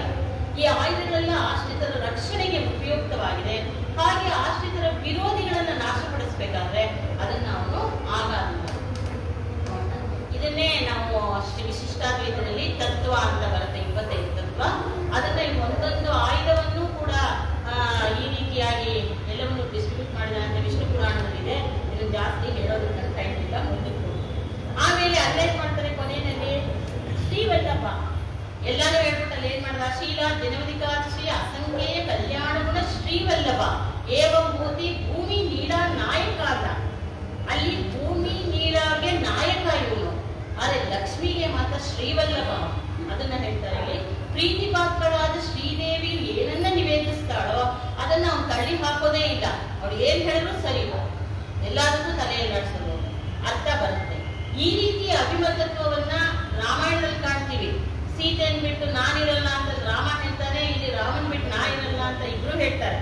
ಅದು ರಾಮಾಯಣದಲ್ಲಿ ನಾವು ನೋಡ್ತೀವಿ. ಆ ರೀತಿಯಾದಂತಹ ಒಂದು ಇದು. ಆದ್ರಿಂದ ಅವರು ಶ್ರೀವಲ್ಲಭ ಇಬ್ರು ಕೂಡ ಒಬ್ರಿಗೊಬ್ರು. ಇನ್ನು ಭೂಮಾ ನೀಲಾದೇವರಿಗೆ ನಾಯಕ ಅವನು. ಅದನ್ನ ಶ್ರೀದೇವಿಯೊಡನೆ ಏಕಾಸನದಲ್ಲಿ ಮಂಡಿಸಿದ್ದ ದೇವಿಯರಿಬ್ಬರನ್ನ ಈ ಶ್ರೀದೇವಿ ನಿರಂತರ ನೋಡ್ಕೋತಾ ಇದ್ದಾರೆ.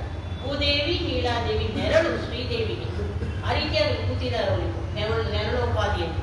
ಲಕ್ಷ್ಮೀ ದೇವಿಗೆ ಭೂನೀಳಾದಿಗಳು ಶೇಷಭೂತರೆಂಬುದನ್ನು ತೋರಿಸಲು ಪ್ರತ್ಯೇಕವಾಗಿ ಹೇಳಿದ್ದಾರೆ. ಆದ್ರಿಂದ ಇಲ್ಲಿ ಆಚಾರ್ಯರು ನಾಯಕ ಎಂಬ ಅಭಿಪ್ರಾಯವನ್ನ ಭೂಮಿ ನೀಳಾನಾಯಕ ಅಂತ ಹೇಳಿ, ಶ್ರೀವಲ್ಲಭ ಅಂತ ಹೇಳುವುದು ದೇವಿ. ಈ ರೀತಿ ಹೇಳಿ ನೆಕ್ಸ್ಟ್ ಅದರಲ್ಲಿ ಪರಿಜನರನ್ನೆಲ್ಲ ಹೇಳ್ತಾರೆ. ಯಾಕೆಂದ್ರೆ ಮುಕ್ತರು ನಿತ್ಯರು ಎಲ್ಲರೂ ಅಲ್ಲಿ ಸೇವೆ ಮಾಡ್ತಾ ಇರ್ತಾರೆ. ಒಬ್ರು ಆಸನ, ಒಬ್ರು ಚಾಮರ ಬೀಸೋರು, ಒಬ್ರು ವಾಹನವಾಗಿರೋರು ಎಲ್ಲರೂ ವೈಕುಂಠದಲ್ಲಿದ್ದಾರೆ. ಅವ್ರನ್ನೆಲ್ಲ ಪರಿಚಾರಕರು ಅಂತ ಹೇಳ್ತಾರೆ. ಅಲ್ಲಿ ಇರ್ತಕ್ಕಂಥ ಎಲ್ಲವನ್ನು ಈ ಇದ್ರಲ್ಲಿ ಹೇಳ್ತಾರೆ ನೆಕ್ಸ್ಟ್ ಇದರಲ್ಲಿ. ಆಮೇಲೆ ಭೋಗಸ್ಥಾನ, ಭೋಗ್ಯರು, ಭೋಗೋಪಕರಣ, ಭೋಗಸ್ಥಾನ, ಸಮೃದ್ಧಾನಂದ, ಅನಂತ ಆಶ್ಚರ್ಯ, ಮಹಾವಿಭವಾನಂದ ಪರಿಮಾಣ, ನಿತ್ಯ ನಿರವಧ್ಯ ನಿರ್ದಿಶಯ ವೈಕುಂಠನಾಥ ಅಂತ ಹೇಳಿ ಅಲ್ಲಿ ಅವನು ಬಹಳ ಭೋಗ್ಯವಾಗಿದ್ದಾನೆ. ಭೋಗೋಪಕರಣ, ಭೋಗಸ್ಥಾನ ಎಂಬುದು ಮೂರಕ್ಕೂ ಅನ್ವಯಿಸುತ್ತೆ. ಭೋಗ್ಯ ಎಂದರೆ ಅಪ್ರಾಕೃತವಾದ ಶಬ್ದಾದಿ ವಿಷಯಗಳು. ಅಪ್ರಾಕೃತ ವಿಷಯ ಭೋಗಗಳಿಗೆ ಉಪಕರಣಗಳಾದ ಮಾಲೆಗಳು, ಪರಿಜನ, ಪರಿಚಾರಕ, ಪರಿಕರಗಳು ಎಲ್ಲವೂ ಭೋಗೋಪಕರಣ. ಅಪ್ರಾಕೃತವಾದ ರತ್ನ ಮಂಟಪಗಳು ಭೋಗ ಸ್ಥಾನಗಳು. ಈ ರೀತಿ ಜಗತ್ತಿನ ಸೃಷ್ಟಿ ಸ್ಥಿತಿ ಲಯಗಳನ್ನ ಲೀಲೆಯಾಗಿ ಹೊಂದಿದ್ದಾನೆ. ಅವನೊಂದೊಂದು ಲೀಲೆ. ಯಾಕಂದ್ರೆ ಚೇತನದ ಎಲ್ಲರೂ ಮೋಕ್ಷಕ್ಕೆ ಬರ್ಬೇಕು. ಅವನು ಒಬ್ರನ್ನೂ ಬಿಟ್ಬಿಟ್ಟು ಹೋಗಲ್ಲ. ಇಲ್ಲಿ ಅವ್ರನ್ನೆಲ್ಲರೂ ಕರ್ಕೊಂಡು ಹೋಗ್ಬೇಕು ತನ್ನ ಧಾಮಕ್ಕೆ. ಅಷ್ಟು ದೊಡ್ಡದಾಗಿದೆ ಅವನ ಧಾಮ ಅಲ್ಲಿ. ಅದೇ ಯಾರು ಬರ್ತಾ ಇಲ್ಲ, ಎಲ್ಲರೂ ಕೂಡ ಅವ್ರವ್ರ ಇದು ಇದ್ದಾರೆ. ಅದರಿಂದ ಅವನೇನ್ ಮಾಡ್ತಾನೆ, ಅವನೇ ಅದಕ್ಕೆ ಭಕ್ತಿಯನ್ನು ಉಂಟು ಮಾಡಿ ಪ್ರಪತ್ತಿ ಮಾಡೋ ತರ ಮಾಡಿ ಎಲ್ಲವನ್ನೂ ಮಾಡ್ತಾನೆ. ಅವನು ಆಚಾರ್ಯನಾಗಿದ್ದಾನೆ. ಇನ್ನು ಸತ್ಯ ಸಂಕಲ್ಪ, ಸತ್ಯಕಾಮ, ಪರಬ್ರಹ್ಮಭೂತ, ಪುರುಷೋತ್ತಮ, ಮಹಾವಿಭೂತೆ, ಶ್ರೀಮನ್ನಾರಾಯಣ, ವೈಕುಂಠನಾಥ, ಈ 8 ಪದಗಳು ಕೂಡ ಪರಮಪ್ರಾಪ್ತನಾದ ಭಗವಂತನ ಆಕಾರವನ್ನು ನಿಷ್ಕರ್ಷಣೆ ಮಾಡುತ್ತೆ. ಅಪಾರವಾದ ಕಾರುಣ್ಯ, ಸೌಶಲ್ಯ, ಔದಾರ್ಯ, ಐಶ್ವರ್ಯ, ಸೌಂದರ್ಯದ ಒಂದು ಸಮುದ್ರವೇ ಆಗೋಗಿದೆ ಅವನು. ಸಮುದ್ರದಂತೆ ಎಲ್ಲವೂ ಕೂಡ ಅದರಲ್ಲಿದೆ ಅವನಿಗೆ. ಅನಾಲೋಚಿತ ವಿಶೇಷಾಶೇಷ ಲೋಕಶರಣ್ಯ ಪ್ರಣತಾರ್ಥಿಕರ, ಆಶ್ರಿತ ವಾತ್ಸಲ್ಯೈಕ ಜನರೇ, ನಿಖಿಲ ಭೂತ ಜಾತ ಎಲ್ಲಾ ಪ್ರಾಣಿಗಳ ಸಮೂಹ ಯಥಾರ್ಥವಾಗಿ ತಿಳಿದಿದ್ದಾನೆ. ಅವನೊಬ್ಬನೇ ತಿಳಿದಿರೋದು ಎಲ್ಲರನ್ನು. ಅಶೇಷ ಚರಾಚರ ಭೂತ, ನಿಖಿಲ ನಿಯಮನ, ಅಶೇಷ ಚಿದಚಿದ್ವಸ್ತು ಶೇಷೀಭೂತ, ನಿಖಿಲ ಜಗದಾಧಾರ, ಅಖಿಲ ಜಗತ್ಸ್ವಾಮಿ, ಅಸ್ಮತ್ಸ್ವಾಮಿ, ಸತ್ಯಕಾಮ, ಸತ್ಯ ಸಂಕಲ್ಪ, ಸಕಲೇತರ ವಿಲಕ್ಷಣ, ಆರ್ತಿಕಲ್ಪಕ, ಆಪತ್ಸಕ, ಶ್ರೀಮನ್ನಾರಾಯಣ, ಅಶರಣ್ಯ ಶರಣ್ಯ ಅನನ್ಯ ಶರಣ, ತತ್ವಾಧಾರವಿಂದೇವಂ ಶರಣಮಹಂ ಪ್ರಪದ್ಯೆ ಅಂತ ಹೇಳಿದ್ದಾರೆ. ನೆಕ್ಸ್ಟ್ ದ್ವಯ ಶ್ಲೋಕ. ಇಲ್ಲೇನಿದೆ ದ್ವಯ ಮಂತ್ರ ಅಂದ್ರೆ ಏನರ್ಥ ಅಂತ ಹೇಳಿದ್ರೆ, ದ್ವಯ ಮಂತ್ರದಲ್ಲಿ 2 ಖಂಡಗಳು ಬರುತ್ತೆ, ಪೂರ್ವಖಂಡ, ಉತ್ತರಖಂಡ. ಶ್ರೀಮನ್ನಾರಾಯಣ ಚರಣೋ ಶರಣ ಪ್ರಪದ್ಯೆ, ಶ್ರೀಮತೆ ನಾರಾಯಣಾಯ ನಮಃ. ಅದನ್ನ ಇಟ್ಕೊಂಡು ಅವರಿಬ್ಬರು ಕೂಡ ಯಾವ ರೀತಿ ನಾವು ದಿವ್ಯ ದಂಪತಿಗಳು ಅಂತೀವೋ ಅವ್ರನ್ನೇ ಈ ದ್ವಯದಲ್ಲಿ ಸ್ತೋತ್ರ ಮಾಡಿದ್ದಾರೆ. ಪಿತರಂ ಮಾತರಂ, ಇದು ತುಂಬಾ ಇದೆ, 4-5, ನಾವು ಒಂದು ಮಾತ್ರ ಹೇಳ್ತೀನಿ. ಪಿತರಂ ಮಾತರಂ ಧಾರಾತ್ ಪುತ್ರಾತ್ ಬಂಧೂನ್ ಸಖೀನ್ ಗುರೂನ್ ರತ್ನಾನಿ ಧನಧಾನ್ಯಾನಿ ಕ್ಷೇತ್ರಾಣಿ ಚ ಗೃಹಾಣಿ ಚ ಸರ್ವಧರ್ಮಾಂಶ ಸತ್ಯಜ್ಯ ಸರ್ವಕಾಮಾಂಶ ಸಾಕ್ಷರಾತ್ ಲೋಕವಿಕ್ರಾಂತ ಚರಣೋ ಶರಣಂತೆ ವಸುವೋ. ಇಬ್ಬರನ್ನು ದ್ವಯದಲ್ಲಿ ಹೇಳ್ತಕ್ಕಂಥ ದ್ವಯಮಂತ್ರ ಅನುಸಂಧಾನ ಮಾಡೋದು. ದ್ವಯಮಂತ್ರ ಅನುಸಂಧಾನ ಮಾಡದೆ ದಿವ್ಯ ದಂಪತಿಗಳನ್ನ ಅನುಸಂಧಾನ ಮಾಡೋದು. ಇನ್ನು ಅಪರಾಧ ಕ್ಷಮಾಪಣೆ. ಅಪರಾಧ ಕ್ಷಮಾಪಣೆಯಲ್ಲಂತೂ ನಾವು ಹೇಳ್ಬೇಕಾಗಿಲ್ಲ, ನಾವೆಲ್ಲ ಅಪರಾಧ ಚಕ್ರವರ್ತಿಗಳು ನಾವೆಲ್ಲ. ನಾವು ಅದರಲ್ಲಿ ಚೆನ್ನಾಗಿ ರಾಜ್ಯವನ್ನು ಆಡ್ತಾ ಇದ್ದೀವಿ. ಅಪರಾಧ ಮಾಡಿ ನಾವೇ ರಾಜರಾಗ್ತಿದ್ದೀವಿ ಅದರಲ್ಲಿ, ಅಪರಾಧದಲ್ಲಿ. ಆದ್ರೆ ಲಕ್ಷ್ಮೀದೇವಿ ಕರುಣೆಯಲ್ಲಿ ಅವಳು ಸಾರ್ವಭೌಮ. ಅವಳು ಕರುಣೆ ಗುಣದಲ್ಲಿ ಅವಳು ಸಾರ್ವಭೌಮ. ಆದ್ದರಿಂದ ವಿದೂಷಿ ಸ್ಥಿತ ಮೀದೃಶಿ ಸ್ವಯಂಮ ವೃಷಶೈಲೇಶ್ವರ ಪಾರಸಾತ್ಕರು ಅಂತ ಹೇಳಿ ದಯಾಶತದಲ್ಲಿ ಶ್ರೀಮನ್ ನಿರ್ಮಾತೇಶ್ವರಿ ಇದನ್ನ ಹೇಳಿದ್ದಾರೆ. ಆದ್ದರಿಂದ ಇಲ್ಲಿ ಮನೋವಾಕಾಯೈಹಿ ಅನಾದಿಕಾಲ ಪ್ರವೃತ್ತ ಅನಂತ ಅಕೃತ್ಯಾಕರಣ, ಕೃತ್ಯಾಕರಣ, ಭಗವದಪಚಾರ, ಭಾಗವತಪಚಾರ, ಅಸಹ್ಯಾಪಚಾರ, ಸಹ್ಯಾಪಚಾರ ರೂಪ ನಾನಾ ವಿಧಾಂತಾಪಚಾರ, ಆರಬ್ಧ ಕಾರ್ಯ, ಅನಾರಬ್ಧ ಕಾರ್ಯ, ಕೃತ, ಕ್ರಿಯಮಾಣ, ಕರಿಷ್ಯಮಾಣ ಸರ್ವಾನ್ ಅಶೇಷತಃ ಕ್ಷಮಸ್ವ. ಇಲ್ಲೂ ಕೂಡ ಇದಾಗ್ತಿರ್ತೀನಿ. ಮನೋವಾಕಾಯಿ ಅನ್ನುವಾಗ ನಿಮ್ಗೆ ಗೊತ್ತು, ಕೈಯಲ್ಲಿ ಕೆಲಸ ಮಾಡೋದು ಎಲ್ರಿಗೂ ಗೊತ್ತಾಗುತ್ತೆ. ನಾವೇನಾದ್ರು ಕೆಟ್ಟದ್ ಮಾಡಿದ್ರೆ ಅಥವಾ ಏನಾದ್ರು ಒಂದು ಹುಡುಗ ಹೊಡೆದಾಕಿದ್ರೆ, ಒಬ್ಬರನ್ನ ಹೊಡೆದ್ರೆ, ಇವೆಲ್ಲ ಕೈಯಲ್ಲಿ ಎಲ್ರಿಗೂ ಗೊತ್ತಾಗುತ್ತೆ. ಇನ್ನು ಮಾತಲ್ಲಿ ಏನಾದ್ರು ಎಲ್ರಿಗೂ ಕೇಳಿಸುತ್ತೆ, ಕೆಟ್ಟದಾಗ ಮಾತಾಡಿ ಅಥವಾ ಏನಾದ್ರು ಮಾಡ್ಲಿ. ಆದ್ರೆ ಮನಸ್ಸಲ್ಲಿ ಮಾಡೋದು ದೇವ್ರಿಗೆ ಒಬ್ಬರಿಗೆ ಗೊತ್ತಾಗುತ್ತೆ. ಈಗ ನಾವು ಮನಸ್ಸಲ್ಲೇ ಒಬ್ರನ್ನ ಬೈಬೋದು, ಒಬ್ರನ್ನ ಪ್ರೀತಿಸ್ಬೋದು, ಒಬ್ರನ್ನ ಆಧರಿಸ್ಬೋದು, ಎಲ್ಲ ಕೆಲಸ ಮನಸ್ಸಲ್ಲಿ ಮಾಡ್ಬೋದು. ಅದಕ್ಕೆ ರಾಮಾಚಾರ್ಯ ಹೇಳ್ತಾರೆ, ಮನೋವಾಕಾಯೈಕಿ ಅನಾದಿಕಾಲ ಪ್ರವೃತ್ತ. ನಾ ಅವತ್ತಿಂದ ಮಾಡ್ಕೊಂಡ್ ಬಂದ್ಬಿಟ್ಟಿದೀನಿ, ಅನಾದಿ ಕಾಲದಿಂದ ಪ್ರವೃತ್ತ ಅನಂತ ಅಕೃತ್ಯಾಕರಣ. ಇದಕ್ಕೆ ಒಂದು ಮನೋವಾಕ ಅನ್ನೋದಕ್ಕೆ ಒಂದೇ ಒಂದು ಕಥೆ ಹೇಳ್ತೀನಿ. ಇದನ್ನ ಶಾಂಡಿಲಿ ವೃತ್ತ ಅಂತ ಹೇಳಿ ಮಹಾಭಾರತದಲ್ಲಿ ಬರುತ್ತೆ. ಶಾಂಡಿಲಿ ಅಂತಕ್ಕಂಥವಳು ಒಬ್ಬ ವೃದ್ಧೆ. ಅವಳು ದ್ವೀಪದಲ್ಲಿ ತನ್ನ ಭಗವತ್ ಸೇವೆ ಮಾಡ್ಕೊಂಡು ಭಗವದ್ ಆರಾಧನೆ ಮಾಡ್ಕೊಂಡು ಒಬ್ಬಳೇ ಇರ್ತಾಳೆ. ಇಲ್ಲಿ ಒಂದಿನ ಏನಾಗ್ತಿದೆ, ವಿಶ್ವಾಮಿತ್ರರ ಶಿಷ್ಯ ಒಬ್ಬ, ಅವನು ಗರುಡನ ಮಾತುಲರಾದಂತಹ ಗಾಲ್ವರು ಅವನಂತ ಶಿಷ್ಯವೃತ್ತಿಯನ್ನ ಮಾಡ್ತಾ ಇರ್ತಾರೆ. ಆ ವಿದ್ಯಾಭ್ಯಾಸ ಆದ್ಮೇಲೆ ವಿಶ್ವಾಮಿತ್ರನ ಕೇಳ್ತಾರೆ ಏನ್ ಗುರುದಕ್ಷಿಣೆ ಕೊಡ್ಬೇಕು ಅಂತ. ಮಾಮೂಲಿ ವಿಶ್ವಾಮಿತ್ರ ಹೇಳ್ತಾರೆ, ನೀ ಏನು ಕೊಡ್ಬೇಡ, ಪರವಾಗಿಲ್ಲ ಹೋಗಪ್ಪ ಅಂತ. ಆದ್ರೆ ಹಿಂದಿನ ಕಾಲದಲ್ಲಿ ಕೇಳ್ತಾ ಇರಲಿಲ್ಲ, ಇಬ್ರು ಕೂಡ ಒಬ್ರಿಗೊಬ್ರು ನಾ ಕೊಟ್ಟೆ ಕೊಡ್ಬೇಕು ಕೇಳು ಅಂತ. ಆ ರೀತಿ ವಿಶ್ವಾಮಿತ್ರ ಸರಿ ಹೋಗಿ 800 ಕುದುರೆ ತಗೊಂಬ. ಎಂದೇ ಆ ಕುದುರೆ ಹೇಗಿರ್ಬೇಕು, ಒಂದು ಕಿವಿ ಕಪ್ಪಗಿರ್ಬೇಕು, ದೇಹ ಅಂದ್ರೆ ಬೆಳ್ಳಗಿರ್ಬೇಕು, ಹೋಗಿ ತಗೊಂಬ ಹೋಗು ಅಂತ 800 ಕುದುರೆ. ಆಗ ಗರುಡನ್ ಕರೀತಾರೆ, ಗರುಡ ಬಾಯಿ ನನ್ನ ಕರ್ಕೊಂಡು ಹೋಗು, ವರುಣಲೋಕಕ್ಕೆ ಕರ್ಕೊಂಡು ಹೋಗು, ಅಲ್ಲ ಕುದುರೆ ಇದೆ, ತಗೊಂಬರೋಣ ಅಂತ. ಅವ್ರಲ್ಲಿ ಹೋದಾಗ ಆ ವರುಣ ಲೋಕದಲ್ಲಿ ಏನಾಗುತ್ತೆ, ಹೋಗ್ತಾ ಇರೋವಾಗ ಮತ್ತೆ ಅವರು ರೆಸ್ಟ್ ತಗೋಬೇಕಾಗತ್ತೆ. ಇಬ್ರು ಯಾವುದೋ ದ್ವೀಪ ಕಾಡುತ್ತೆ, ಹೋಗಲ್ಲ ಸ್ವಲ್ಪ ಹೊತ್ತು ಕೂತ್ಕೊಂಡು ಹೋಗೋಣ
ಎಲ್ಲರ ಕೈಗೂ ಬಂದವ್ರ ಕೈಲೆಲ್ಲ ಮಗು ಕೊಡ್ತಾಳೆ ಪಾಪ ತಾಯಿ.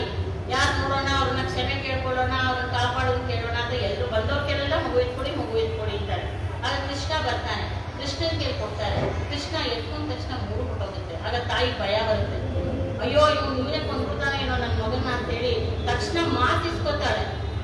ನೋಡಪ್ಪ, ನನ್ನ ಮಗನ್ ಮಾತ್ರ ಕೊಲ್ಬೇಡ, ಅವನ್ನ ಕಾಪಾಡು, ಅವ್ನು ಎಷ್ಟೇ ತಪ್ಪು ಮಾಡೋದು ಕಾಪಾಡು ಅಂತಾಳೆ. ನೋಡಮ್ಮ, ಅಷ್ಟೊಂದು ಸಹಿಸ್ಕೊಳ್ಳೋ ಶಕ್ತಿ ನನಗಿಲ್ಲ, ಹೋದ್ರೆ ಹೋಗ್ಲಿ 100 ತಪ್ಪು ಮಾಡೋ ತನಕ ನಾನು ಕ್ಷಮಿಸ್ತೀನಿ. 101ನೇ ತಪ್ಪು ಮಾಡಿದಾಗ ಅವ್ನು ಎಲ್ಲಿದ್ರು ಅವ್ನು ಶಿರಸ್ ಕಟ್ಟಾಗುತ್ತೆ ಅಂತ. ಅದೇ ರೀತಿಯಾಗಿ ಅಗ್ರ ಪೂಜೆಯನ್ನು ಕೊಡೋದಕ್ಕೆ ಆಸ್ಥಾನಕ್ಕೆ ಬಂದಾಗ ಸ್ವಲ್ಪ ಇಷ್ಟಪಡಲ್ಲ ಯಾರು, ಕೊಲ್ಲದಿಗೆ ಯಾಕೆ ಅಗ್ರ ಪೂಜೆ ಅಂತ ಹೇಳಿ ಎಲ್ಲರನ್ನ ಆರ್ಗ್ಯೂ ಮಾಡಿದಾಗ ಶಿಶುಪಾಲ ಈಗ ಬಂದ ಕೃಷ್ಣ ಇಳಿಸ್ತಾ ಕೂತಿರ್ತಾನೆ 1 2 3 4 ಅಂತ. ಯಾಕೆಂದ್ರೆ ಅವನಿಗೆ ಬಂದಲ್ಲ ವಿನಾಶಕಾಲೇ ವಿಪರೀತ ಬುದ್ಧಿ ಅಂತ ಬೈಯೋಕ್ ಶುರು ಮಾಡ್ತಾ ಇರ್ತಾನೆ. ಇವನು ಬೆರಳೆಣಿಸ್ತಾ ಇರ್ತಾನೆ, 100 ಆಗುತ್ತೆ. ತನ್ನ ಸುದರ್ಶನ ಚಕ್ರವನ್ನು ತಗೋತಾನೆ ಅಂತಾನೆ ಕಡಿ. ಅದು ಭಗವದ್ ಅಪಚಾರ. ಭಗವಂತನಿಗೆ ಯಾವಾಗಲೂ ಅಪಚಾರ ಮಾಡಬಾರ್ದು. ಅದನ್ನ 34 ಅಪಚಾರ ಇದೆ ಅಂತ ಹೇಳ್ತಾರೆ. ಅವನ ಆತ್ಮ ಉಲ್ಲಂಘನೆ ಮಾಡಬಾರ್ದು. ಅವನ ಏನ್ ಹೇಳ್ತಾನೋ ಅದನ್ನ ಆತರ. ಇನ್ನು ಭಾಗವತೋಪಚಾರಕ್ಕಂತೂ ಕೊನೆಯೇ ಇಲ್ಲ. ಅದನ್ನ ಮಾಡ್ಲೇಬಾರ್ದು. ಯಾರದ್ ಮಾಡ್ತೀವೋ ಅದು ಮಹಾ ದೊಡ್ಡದು. ಮಾಡೋದ್ರ ಹತ್ರ ನಾವು ಹೋಗಿ ಕ್ಷಮಾಪಣೆ ಕೇಳ್ಬೇಕು. ಭಾಗವತರು ಅಂದ್ರೆ ಬರೀ ಗಂಡಸರು ಅನ್ಕೋಬೇಡಿ, ಹೆಂಗಸರು ಭಾಗವತ. ಕೃಷ್ಣ ಹೇಳ್ಬಿಟ್ಟಿದ್ದಾನೆ, ನನಗೆ ಯಾರು ಭಕ್ತರು ಅಂತ ಅವನೊಬ್ಬನಿಗೆ ಗೊತ್ತು. ನಾವೆಲ್ಲರೂ ಪೂಜೆ ಮಾಡ್ಬೋದು, ನಾವೆಲ್ಲ ಧ್ಯಾನ ಮಾಡ್ಬೋದು, ಎಲ್ಲರೂ ಎಲ್ಲ ಚೆನ್ನಾಗಿರ್ಬೋದು. ಆದ್ರೆ ಅವನ ದೃಷ್ಟಿಯಲ್ಲಿ ಯಾರು ಅವನಿಗೆ ಪ್ರಿಯನೋ ಅವನು ಭಾಗವತ. ಅದು ನಮಗ್ ಗೊತ್ತಿಲ್ಲ. ಅದಕ್ಕೆ ಹೇಳೋದು, ಯಾರು ಏನು ಹೇಳ್ಬೇಡಿ, ಯಾರನ್ನು ನಿಂದಿಸ್ಬೇಡಿ, ಯಾರನ್ನು ಬೈಬೇಡಿ. ಯಾರು ಭಕ್ತರು ಅಂತಲೇ ಗೊತ್ತಿಲ್ಲ. ಇನ್ನೇನಾದ್ರು ಅವ್ರಿಗೆ ಬೈಬಿಟ್ರೆ ನಮ್ಗೆ ಅದು ನೋವು ಬರುತ್ತೆ. ಅದನ್ನ ಮಾಡಬೇಡಿ ಅಂತ ಹೇಳ್ತಾರೆ. ಅದಕ್ಕೋಸ್ಕರವಾಗಿ ಅದರಿಂದ ಭಾಗವತ ಅಪಚಾರ, ಅಸಹ್ಯಾಪಚಾರ, ಭಗವಂತನಲ್ಲಿ ಭಾಗವತದಲ್ಲಿ ಮಾಡೋ ದ್ವೇಷ, ಅವ್ರನ್ನ ಪರಿಹಾಸ ಮಾಡೋದು, ನಿಂದನೆ ಮಾಡೋದು, ಇವೆಲ್ಲವೂ ಕೂಡ ಈ ರೀತಿಯಾಗಿ ಎಲ್ಲವನ್ನೂ ನನ್ನ ಕ್ಷಮಿಸ್ಬಿಡು, ಅಶೇಷತಃ ಮುಂದೆ ಮಾಡೋದು ಮಾಡದೇ ಇರೋದು ಎಲ್ಲವನ್ನೂ ಕ್ಷಮಿಸು ಅಂತ ಹೇಳಿ ಇಲ್ಲಿ ಕೇಳ್ಕೊತಾರೆ. ಮುಂದೆ ಕೊನೆಯದಾಗಿ ನಾನು ಟೈಮ್ ಆಗಿರೋದ್ರಿಂದ ಇನ್ನು ಇದನ್ನ ತಗೋತೀನಿ. ಕೊನೆಯಲ್ಲಿ ಉಪಸಂಹಾರವನ್ನ ಹೇಗ್ ಮಾಡ್ತಾರೆ ನೋಡೋಣ. ಇದೆಲ್ಲವನ್ನ ಕೇಳ್ಬಿಟ್ಟು ದೇವರು ಏನ್ ಮಾಡ್ದ, ಸರಿಪ್ಪ ನೀ ಹೇಳಿದಕ್ಕೆಲ್ಲ ನಾವು ಒಪ್ಕೊಂಡಿದ್ದೀನಿ. ಮಾತೆ ಉದತ್ತ ಸಂಶಯವೇ ಪಡಬೇಡ, ನೀ ಏನೇನು ಇಷ್ಟು ತನಕ ಹೇಳಿದ್ಯೋ ಎಲ್ಲವನ್ನೂ ನಾನು ಕ್ಷಮಿಸಿದ್ದೀನಿ, ಎಲ್ಲವನ್ನೂ ನಾವು ಮಾಡ್ಕೊಂಡಿದ್ದೀವಿ. ಅವ್ರ ಆಶ್ವಾಸನೆಯಿಂದ ರಾಮಾನುಜಾಚಾರ್ಯರಿಗೆ ಕೊಡ್ತಾರೆ. ಆದ್ರಿಂದ ಹೇಳ್ತಾರೆ, ನೀ ದ್ವಯಮಂತ್ರವನ್ನ ಯಾವಾಗಲೂ ಹೇಳ್ತಾ ಇರ್ಬೇಕು. ದ್ವಯಮಂತ್ರಕ್ಕೆ ಏನು ಟೈಮ್ ಇಲ್ಲ, ಕಾಲ ಇಲ್ಲ. ಈ ಕೇಳಬಾರ್ದು, ಆ ಕೇಳಬಾರ್ದು, ಕೂತ್ಕೊಂಡಾಗ ಹೇಳ್ಬಾರ್ದು, ನಿಂತ್ಕೊಂಡಾಗ ಹೇಳ್ಬಾರ್ದು, ಯಾವುದೂ ಇಲ್ಲ. ಅಹಂಕಾರವನ್ನ ಹೇಳಬೇಕಾದಾಗ ಮಾತ್ರ ಮಡಿಯಾಗಿ ಹೇಳ್ಬೇಕು. ದ್ವಯಮಂತ್ರಕ್ಕೆ ಅಹಂಕಾರವಿಲ್ಲದೆ ಯಾವಾಗ ಬೇಕಾದ್ರೂ ನಾವು ಅವನ್ನ ಧ್ಯಾನಿಸ್ತಾ ಇರ್ಬೋದು, ದ್ವಯಮಂತ್ರವನ್ನು ವಿಚಾರಣೆ ಮಾಡ್ಬೋದು ಅಂತ ಆಚಾರ್ಯರು ಹೇಳಿದ್ದಾರೆ. ಅದನ್ನ ನಾನು ಕೇಳಿದಂಗೆ ನನ್ನದು. ಅದರಿಂದ ಆ ರೀತಿಯಾಗಿ ಯಾವಾಗಲೂ ಹೇಳುವನಾಗಿರು, ಶ್ರೀರಂಗದಲ್ಲೇ ಇರು ಅಂತ ಹೇಳ್ಬೇಕು. ನಾವೆಲ್ಲ ಎಷ್ಟು ಶ್ರೀರಂಗಕ್ಕೆ ಹೋಗ್ತಾಗುತ್ತೆ. ಇವರೇನೋ ರಾಮಾನುಜಾಚಾರ್ಯ ಹೇಳ್ಬಿಟ್ಟು ಶ್ರೀರಂಗದಲ್ಲೇ ಸುಖವಾಗಿ ಕೊಡು ದ್ವಯಮಂತ್ರ ಅಂತ. ನಾವೆಲ್ಲ ಶ್ರೀರಂಗದಲ್ಲಿ ಹೋಗಿರೋಕ್ಕಾಗಲ್ಲ ಸದ್ಯ. ಅದಕ್ಕೆ ಏನ್ ಮಾಡುದು, ನಮ್ಮ ಮನೇನೇ ಒಂದು ಶ್ರೀರಂಗವಾಗಿ ಮಾಡ್ಕೊಳ್ಳಿ. ಯಾವಾಗಲೂ ಧ್ಯಾನ ಮಾಡಿ, ರಂಗನಾಥನನ್ನ ರಂಗನಾಯಕಿನ ಸದಾ ಧ್ಯಾನಿಸಿ. ಇವಾಗ ಅಲ್ಲೇ ದೇವರು ಎಲ್ಲಿ ರಂಗನೋ ಇರುವನೋ ಅಲ್ಲಿ ದೇವರು ಬರ್ತಾನೆ ಅಂತ, ಎಲ್ಲಿರುವನೋ ರಂಗ ಎಂಬ ಸಂಶಯ ಬೇಡ ನಿಮಗೆ. ಎಲ್ಲಿ ಕರೆದರೆ ಅಲ್ಲಿ ರಂಗ ಬಂದು ಒದಗ್ತಾನೆ ಅಂತ ಪುರಂದರದಾಸರು ಹೇಳಿದ್ದಾರೆ. ಅದರಿಂದ ಶ್ರೀರಂಗಕ್ಕೆ ಹೋಗ್ಬೇಡಿ, ಮನೇನೆ ಶ್ರೀರಂಗ ಮಾಡ್ಕೊಳ್ಳಿ. ಕುಲಶೇಖರ ಅವರು ಎಲ್ಲಿ ಹೋದ್ರು, ದೃಶ್ಯತೆ ಎದ್ರ ದಿನೇ ದಿನೇ ರಂಗಯಾತ್ರೆಯ ದಿನೇ ದಿನೇ ಅಂದ್ರು. ಕುಲಶೇಖರ ಆಳ್ವಾರ ಏನ್ ದಿನ ಹೋಗ್ತಿರ್ಲಿಲ್ಲ. ಅವ್ರು ಯಾವಾಗಲೂ ರಂಗನ ಜ್ಞಾಪಿಸ್ಕೊತಾರೆ. ಶ್ರೀರಂಗ ಶ್ರೀರಂಗ ಅಂತ ಜ್ಞಾಪಿಸ್ಕೊಡೋರು, ರಂಗನಾಯಕಿನ ಜ್ಞಾಪಿಸ್ಕೊಡೋರು, ರಂಗನಾಥನ ಜ್ಞಾಪಿಸ್ಕೊಡೋರು, ಅದೇ ಅವ್ರು ಶ್ರೀರಂಗವಾಗಿ. ಅದನ್ನ ಮನೆಯಲ್ಲೇ ಧ್ಯಾನ ಮಾಡಿ ಅನ್ನೋ ಅರ್ಥ ಅಷ್ಟೇ. ಯಾಕೆ ಅಂತ ನೋಕ್ತ ಪೂರ್ವಂ ಮೇನಚ ವಕ್ಷೆ ಕದಾಚನ. ನಾ ಯಾವತ್ತೂ ಸುಳ್ಳು ಹೇಳಲ್ಲ. ಅದರಿಂದ ನಾನು ಯಾವತ್ತೂ ಯಾರು ಸುಳ್ಳು ಹೇಳಲ್ಲ, ಯಾವಾಗ್ಲೂ ಹೇಳಲ್ಲ. ನಾನು ಹೇಳೋದನ್ನ ನಿಜ, ನಿಮ್ಗೆ ಒಳ್ಳೇದಾಗುತ್ತೆ ಅನ್ನೋ ರೀತಿಯಲ್ಲಿ ಹೇಳ್ತಾರೆ. ರಾಮೋ ನಿರ್ನಾಭಿಭಾಷೆ. ರಾಮ ಯಾವಾಗ್ಲೂ 2 ಮಾತು ಹೇಳಲ್ಲ, ಒಂದೇ ಮಾತು ಹೇಳಲ್ಲ. ಸಕೃದೇವ ಪ್ರಪನ್ನಾಯ ತವಾಸ್ಮಿತತಿ ಯಾಚತೆ ಅಭಯಂ ಸರ್ವಭೂತೇಭ್ಯೋ ದದಾಮೇತ ಪ್ರಥಮಮ. ಸಕೃದೇವ ಪ್ರಪನ್ನಾಯ, ವಿಭೀಷಣ ಬಂದು ಒಂದೇ ಸಲ ಬಂದ್ಬಿಟ್ಟ. ಅವನು ಇದನ್ನ ಪಂಚಾಂಗ ಯುಕ್ತವಾದಂತಹ ಪ್ರಪತ್ತಿಯಿಂದ ಪಂಚಾಂಗ ಷಡಾಂಗವನ್ನ ಮಾಡೋದು ಆತ್ಮ ಸಮರ್ಪಣೆ ವಿಭೀಷಣ ಒಬ್ಬ ಮಾಡ್ತಾ ಇದ್ದ. ಎಲ್ಲರನ್ನೂ ಬಿಟ್ಟು ಬರ್ತಾನೆ. ಅದ್ರ ಜೊತೆಯಲ್ಲೂ ಬಂದವರು 4 ಜನ ರಾಕ್ಷಸರಿಗೂ ರಾಮ ಮೋಕ್ಷ ಕೊಡ್ತಾನೆ. ಆದ್ರಿಂದ ರಾಮಾನುಜಾಚಾರ್ಯರಿಗೆ ಯಾರ್ಯಾರು ಸಂಬಂಧಗಳಿದಾರೋ, ರಾಮಾನುಜಾಚಾರ್ಯರನ್ನ ಯಾರು